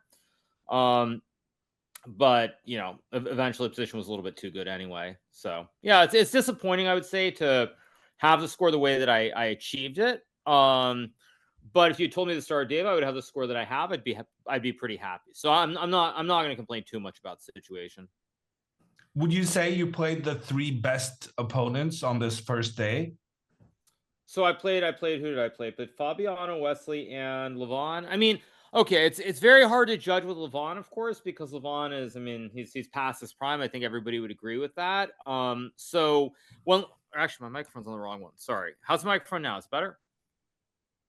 It okay? sounded fine to me. It sounded fine to me as well. I mean, I'm not an expert with the microphone, so I always put it on this far one with this Elgato. I don't actually know the difference, but yeah, what I was gonna say is that with Levon, I mean, he's past his prime, so his consistency is always an issue. But when he's playing well, and he still can play very well, he's a very dangerous opponent, whether it's regular chess or whether it's Fischer Random. So I know I would say 3 best, because I think Sevian, it's a little bit unclear. He won this event last year, and he's a very dangerous opponent. But I definitely played 3 players I would put near the top. I think that's what I would say for sure. So yeah, it's pretty decent. Obviously, the score, the way I achieved it, I'm not happy with, but to win 2 out of 3 games is pretty good. Because actually, in the last few years when I played this Fischer Random, I think I've usually gotten off to a bad start on the first day, and then I've just kind of mailed it in on the second day. Hikaru, we can continue with the questions in the second, but since the other games are still going, maybe we can have you do some commentary with us. Maybe we can go to Gary Kasparov. Is the internet bad, by the way? People are saying it's very laggy. Is it okay or not? I think it's okay. It's like a little bit choppy, but not massively bad. Okay, fair enough. Well, your sound is not choppy at all.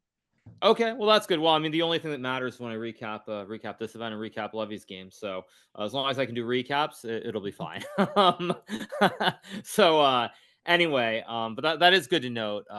For tomorrow, I'll figure out. Maybe I'll go stream from the house instead of from my room. But yeah. So anyway, as I was saying, as you guys were saying, which game were you wondering about? I was gonna look at Gary maybe. Yeah, I mean, obviously, you know, for Gary, he plays this event. It feels like this is the annual event that he plays, and unfortunately, it feels like his first game was pretty good, but since then, it hasn't been great.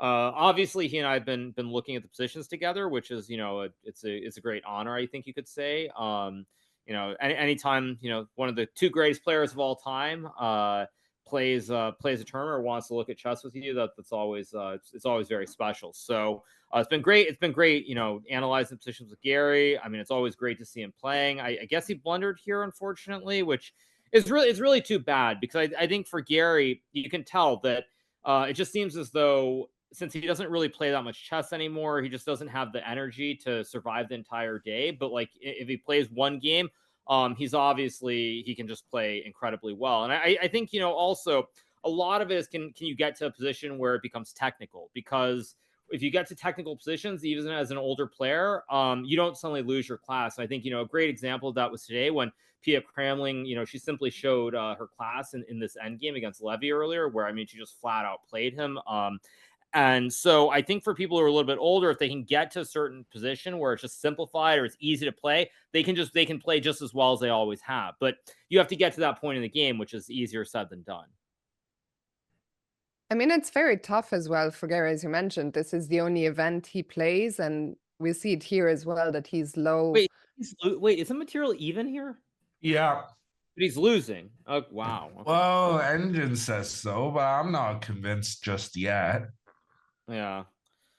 No, I mean, obviously, Yeah, I hope Gary can find a way. I hope Gary can find a way to survive this. So it would be good to see him be competitive. I mean, I would say that other than when I play him, I'd love to see him beat everybody else. That would be like that'd be really nice to see, just because it's Gary after all. And I think also, even for someone like me, I grew up watching Gary play all these tournaments, and the one thing you always want to see the legends, like you want to see like that spark, that moment of greatness still.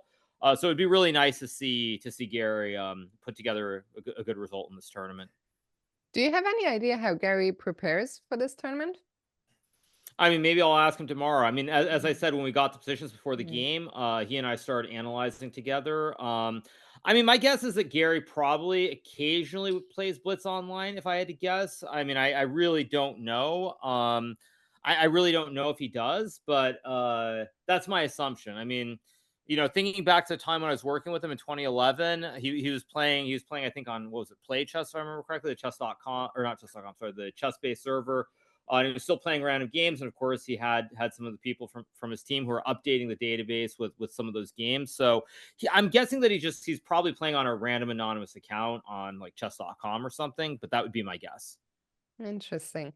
What do you make of his chances to survive this one?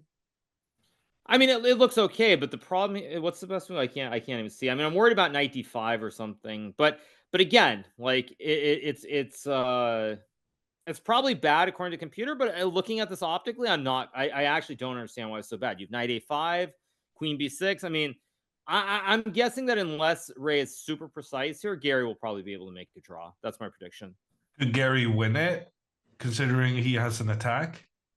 I mean, if Gary were younger and he could move faster, I think he might have a chance. But I don't see Gary being able to move really fast at any point here. So I don't really see that happening. If he could like rattle off all the moves in a couple seconds, I think he definitely could. Definitely could. When you guys sit together before the game, after you've gotten the position for today, you often group up. And I was wondering, is that like a deal you've made with the other players beforehand, or does it kind of just happen there and then? I think it's pretty natural. I mean, to be fair, we've all been playing in these tournaments for quite a few years now. So I mean, I think every single player except maybe Oparin has played in this event before. So I think it's pretty common. I would say the two people that I usually end up working with are either Gary or Wesley. And usually Fabiano and Levon work together. And that's pretty much the starting basis, I would say, for people working together. But there's no agreement beforehand at all. I think it's just some of us are more familiar, and I think also from my perspective, Gary and I obviously worked together in 2011, so there is quite a bit of history, and obviously, none of the other players I think have actually worked with him. So I think there's just a certain familiarity that he really enjoys. And as I said, I mean, it's always an honor to have such an opportunity, because I mean he's great. He's one of the goats, if not the goat. And he's enjoying playing, I guess. Well, I mean, I think the problem is like, and I already deal with this a little bit even when I play online, but I think for Gary, obviously, one of the two greatest players of all time. I'll let people debate, Magnus or Gary for however long they want to debate it. But, I think what I would say is that, when I look at it, I feel like Gary, he gets really into it. And when things go his way, he starts to feel like he's back. And somehow it's very hard to maintain that throughout the course of a whole tournament. So at the start, I feel like he's really in it. And then like he loses a game or two and he becomes like kind of despondent, and it can all fall apart. So, I mean, it's a little bit sad sometimes to see that, but at the end of the day, and by the way, it looks like he's losing now, because I think there's just going to be queen off one rook A1, which is unfortunate, but, I think still, like, you see it and there are these glimpses, and I think those glimpses are what probably more than anything else, I think, keep him coming back to play in this event, because I think if there were no glimpses of greatness, he probably wouldn't play at all. But because he has these moments in some of these games, he really he definitely tries. But rook d5, that's a great move. Gary found it. Sack the rook. Sack the rook. Okay. But see, this is what I was saying. This is what I was saying before. Like, again, at the end of the day, he could be 900 years old, but that class, that understanding, you don't just suddenly forget how to play chess. It's just that all the other aspects, the energy, the preparation, being sharp, and seeing tactics, all these things, they become dulled and they fade quite a bit. But still, you get a position like he's not one of the two best players of all time by accident. So, Actually, wait, what Pawn is the move b5, here? only winning move. Interesting. Interesting. Yeah, I mean, obviously, he played rook d1. Wait, king a2? King a2 now a draw at minimum, but maybe Gary can even win it. Where did he play? Did he go king a2? He's still thinking. Oh no, he did play. Sorry. Nice. Wait, how is Black supposed to draw this? Oh, b5 check, now? check, and d4, and then the queen protects. Okay. D4, queen b6, and it's probably just queen. There's some kind of repetition. I don't guess. know. It looks dangerous for Black to me. I mean, it really looks dangerous to me for both sides, actually. Okay. Ray found it initially. So what? Queen g8, queen c4. Is that the draw? That's the draw, right? Yeah, that's he's got 50 draw. seconds. I mean, Gary has 50 seconds here, so he could find it. He could find it. If you were down to 5 seconds, I think he would probably blunder just because he doesn't have the reaction and he's not sharp. He doesn't play that much. But with 50 seconds, he could definitely find it. Why not just queen b6? I thought dc3. Oh, and you just have queen c7, queen c8, queen c5. You have all 3 squares. Yeah. Oh, no, yeah. Actually, that's sure. even easier. That's even easier. What am I talking about? No, I was just thinking I was threatening some checkmating stuff, but yeah, I mean he's got a lot of time. I assume he'll find it. What do you play? He played queen b6. Okay. Yeah, I think we'll get a draw here because Black. I mean, what is Ray going to do? Play rookie 8 maybe? Well, at this point, he would be happy to make a draw. No, he looks very scary. Yeah, I expect DC3 in a draw. That would be my best guess. Yeah, that's my prediction. Okay, yeah, we'll get a draw. Yeah, yeah. Nice save by Gary. Yeah, no, very, very, very good save. Very good save. Yeah. Yeah, very well done. We can also look at this 2 Sams, Sam Savian against Sam Shankland. The draw was confirmed now. This one is very unclear, right? I mean, probably a draw, I'm guessing, with perfect play, but I assume I'd rather be white here because the king is so weak. The king on c7 is so weak. But I don't know. Unclear. I mean, Sam Savian, he's an interesting player. He crushed the tournament last year, right? He scored 7 out of 9. What do you think makes him stand out, let's say, in official random more than maybe in normal classical chess? Yeah, I mean, I think it's very hard to judge. I mean, I think really he's, for whatever reason, it seems that he's able to capitalize more on his opportunities. I don't know if it's because the positions are more dynamic than in classical chess, but it feels very much like when he has the opportunities in official random, he's able to take advantage of them. Whereas when he plays classical chess, he's not really able to. I mean, if you look at this U.S. Championship, which just concluded, I mean, he had a couple of great opportunities. He turned a position he should have won against Dominguez, actually a position that I thought was very much in his style, into a loss. And then he drew a game against, was it against Hans, I think it was, which he probably should have won as well. So, I mean, my general takeaway is that probably he's just not capitalizing on the opportunities the same way that he does, you know, or he's not capitalizing classical the way he does when he plays in official random. Interesting stuff. And here the game, would you still take white? How do we feel about this? I mean, Sam is trying very hard to win this. I don't really know what's going on here. I mean, it's very hard because the knights are very active. But I think I really have no played idea. it very well. This pawn on the edge is super scary long term.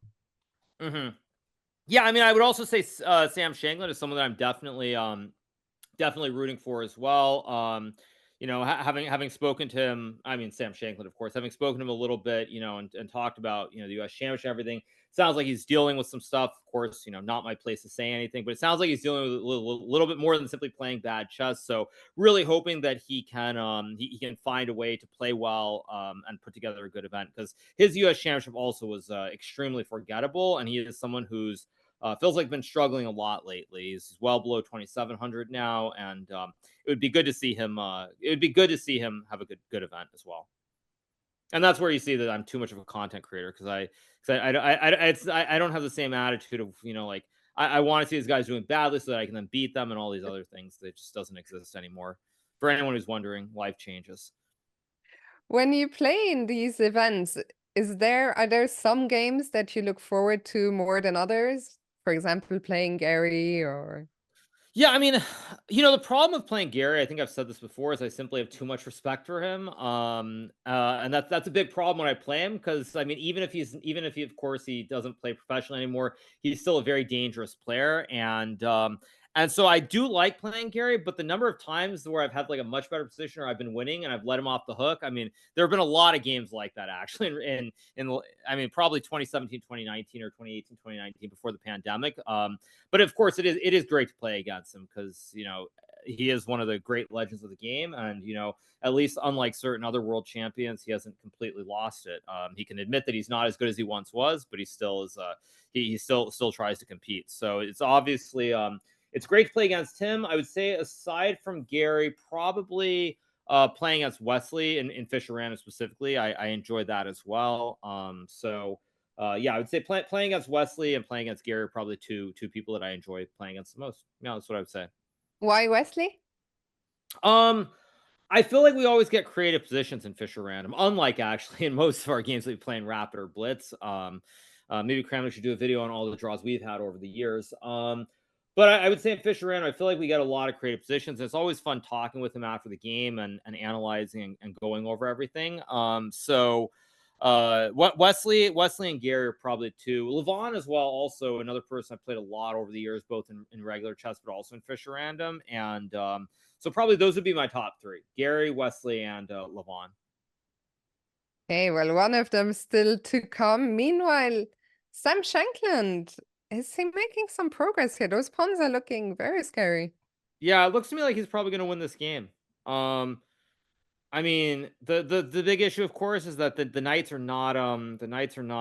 not great where they're placed. And I'd say in general, two knights versus a rook is one of the harder end games to play in general. When you have when you have two knights versus a rook, it's generally harder to play versus having like a knight and bishop or two bishops, because coordinating the two knights if there aren't outposts and a lot of pawns nearby, very tough to play, very tough. Also, for anybody who's wondering, because I do have chat open. Someone's saying it's just Americans in this tournament.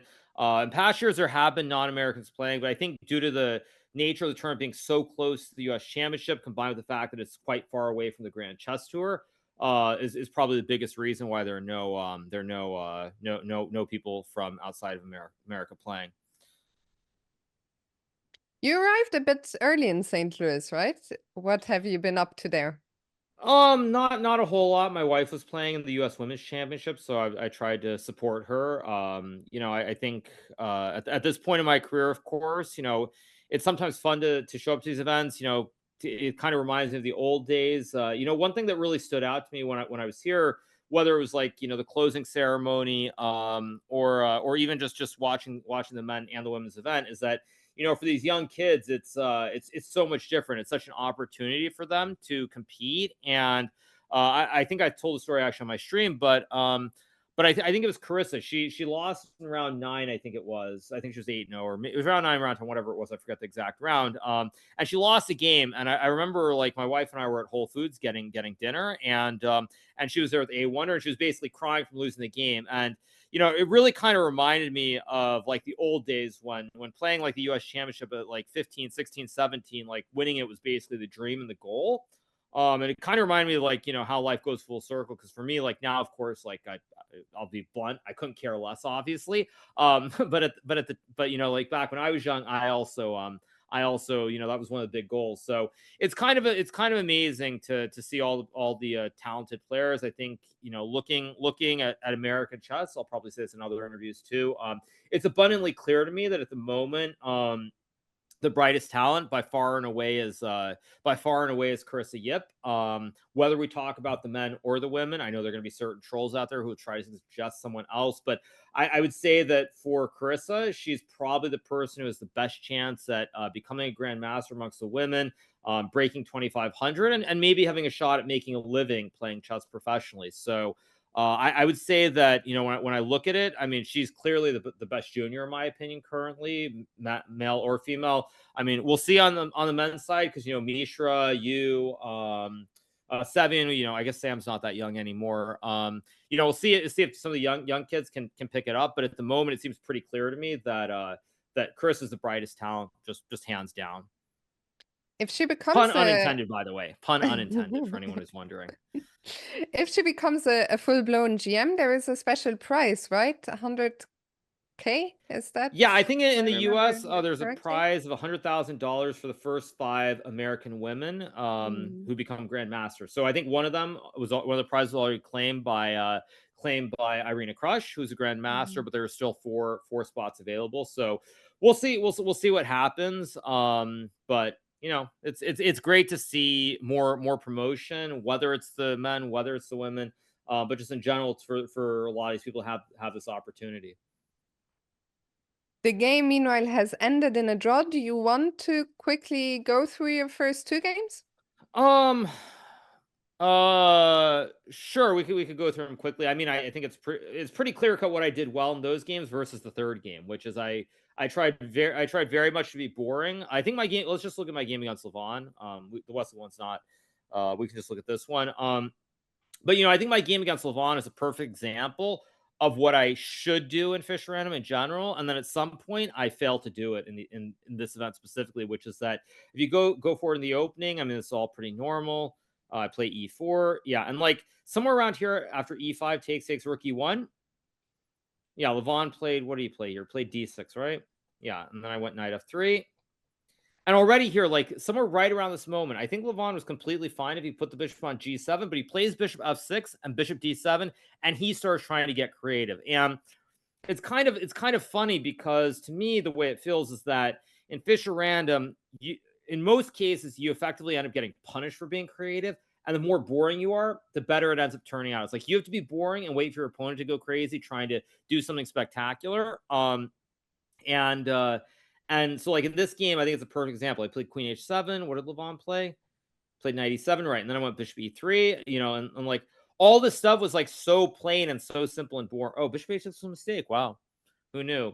But like even when I went Bishop H6, like I felt like somewhere around Bishop F4, I'm not really better, but it's very boring. There aren't many options to consider. It's very slow, and you just play the position. And I think I actually think Levon played it very accurately, even though he was quite a bit, even though I think he was worse at this moment. He found some very good moves like castles, H4. I think Bishop G4 was a good move. Or D5, Bishop G4 is a good move. And but even here, like this is a good example where you know, I actually like I played simple chess. I didn't try to get super creative. Like Knight H2 is not the best move, is it? No, it's not, right? Knight D4 is better. Okay. Engine. Yeah, like this is a good example where I wanted to do something except Knight H2, and then I just played Knight H6 to like keep it simple, keep it boring, and avoid anything stupid from happening. And so Levon played what? Bishop F5 takes, yeah, and then I went Knight F3, of course. Did I go Knight 3 or C3? I went C3 first, right? Rook E8 takes, and like King C2. Yeah, like all this is very simple. It's like it's not really. I'm not being creative. I'm just trying to play simple chess, and that's what I was very happy with in the first 2 games. I was really able to control myself and avoid going for something crazy and creative. Whereas in the third game, I couldn't help myself, and what I did was just completely insane. And I mean, I got punished quite severely for what I did. Yeah, and I played Rook E1. Yeah, and then Levon didn't play Bishop H4. He played B6, just missing Knight H6 completely. I guess Bishop H4 is probably equal. I mean, I get that he was probably worried about something like GH4 or Knight C5. I mean, he's probably worried about something here. But I think after Knight D6, he's still fine. So, yeah, I mean, Levon kind of missed the window. And then after I got Knight H6, the rest was just, I think, smooth sailing for me. Very, very smooth sailing, I would say. I actually only have one last question about this game. If we go back to the very beginning, the starting position, Hammer was advocating for you to play 1 G4. Is this something you and Gary considered? No, but somebody played G4. Was it Wesley? Yeah, Wesley. I think played G4, right? No, Yeah. Gary and I considered. I think we considered D4, E4, F4, and G3. I think those were the 3 moves we considered. or 4 moves, I should say. Those were the moves we considered. So, like, I honestly, I don't really know. I don't really know what, like, it doesn't feel like there's a rhyme or reason to anything. I know with the third position, like, can you pull up the last game? Like, for the last game, Shanklin joined us, and he made a very generic comment. Yeah, third round. He made this. It doesn't matter which game, any game. But he made this very generic comment that he said. So if you go to move 1, that if you play, yeah, like F4. Like, he was saying, you play E5, you play a Scandinavian where you bring the queen out early if you can't attack the queen with a knight. So after takes queen E5, for example, you can't attack the queen with a knight. So Sam was saying, like, the computer's always like this. Naturally, of course, I bet it's one of the few positions where it's wrong, right? It's wrong. So it just goes to show why chess is an impossible game, because he like, Gary and I were both looking at him like he's completely nuts. Like, what's wrong with him? For making this comment. He's like, but that's always how it is. And then, of course, when we actually looked at this, it's not good. But there are probably some general things like this. But honestly, I don't try to study Fischer random. I mean, I feel like that's really try harding. And I think in classical chess, of course, regular chess, completely reasonable. Obviously, you have to. But in Fischer random, I think it was A Wonder Liang. I don't know if he was joking or not when he said this the other day, but he was saying something like he looked at, like, he had a database with like 47 different starting positions in Fischer random. And I mean, sometimes when you hear that, it makes you just wonder what's wrong with people. I will say that.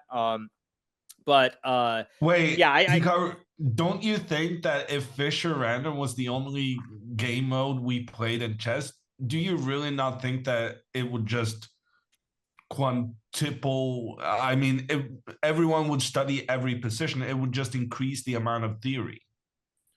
I mean, okay, are you basically saying we're computers now because we don't have the bandwidth or the storage to we don't have the storage to do that? I think it's. I'm going to tell you, like, basically what I would say is that unless there's some way, which I'm sure it's possible, unless there's some magical way that you can, like, memorize the starting positions with some formula or some code in your head, I just don't buy it. I don't think that you can actually I don't think you can actually memorize. I don't think you memorize. I don't think theory is a thing in a serious way. I just don't. It's like for example, you have some generic things like queen in the corner, rook next to it, you push on that side of the board. But I mean, the notion of people actually remembering all the different positions and studying them, I don't really believe it. Maybe it's possible some people can do it. Obviously, I'm not super young anymore, so I definitely couldn't do it. But I'm skeptical. I'm skeptical that will ever be the case. Yeah, so you're saying the problem isn't that everyone can study it, but the ability to remember it when it comes up. Because I'm really fascinated by, like, you play the candidates tournament, right? And the amount of preparation people do for that tournament and the amount of things they remember, it astounds me.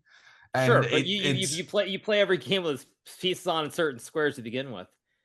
Yeah, and so and also, I mean, I'll be blunt, like, I'll be blunt about that too, which is obviously we've played chess for many years, so we've built up this memory bank. In Fischer random, like, the games I played today, I'm not going to remember them tomorrow. I mean, after I do my recap tonight, or if I even get around to it, I'm not going to remember it. Like, I'm just not going to remember it unless there's some way that I can create, like, a code or a system so in my head I like somehow can remember where the rook, bishop, king, knights, and queens are. It's not possible. So even if I play some great game today, you would I'm remember the game if you knew the starting position, but you're saying you wouldn't remember the starting position. No, I don't think there's a way to remember the starting position. But you agree that if you knew.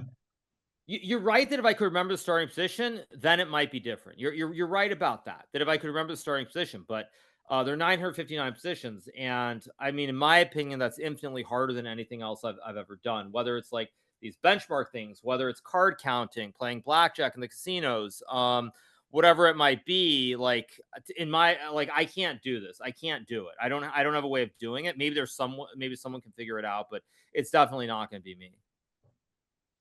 Hikaru, we're gonna let you go and do your recap. Which one are you gonna do first?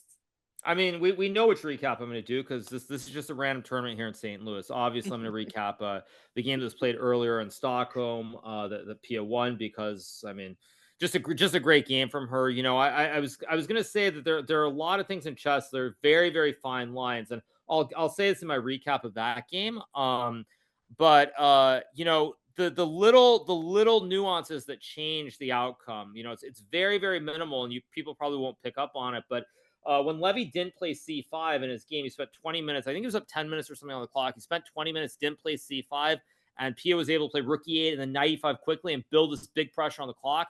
Levy collapsed completely. And I think, you know, if Levy had used his time differently, or Pia wasn't as experienced as she is, and started pressing him on the clock, he very easily could have won that game. So like the nuance of that game, where it was very, very minimal details that I think made the difference. And then I didn't see the whole ending, but Pia obviously showed great class to win. So that's what I'll be recapping, obviously, and then maybe I'll do a recap of my game. I don't know, but should be fun.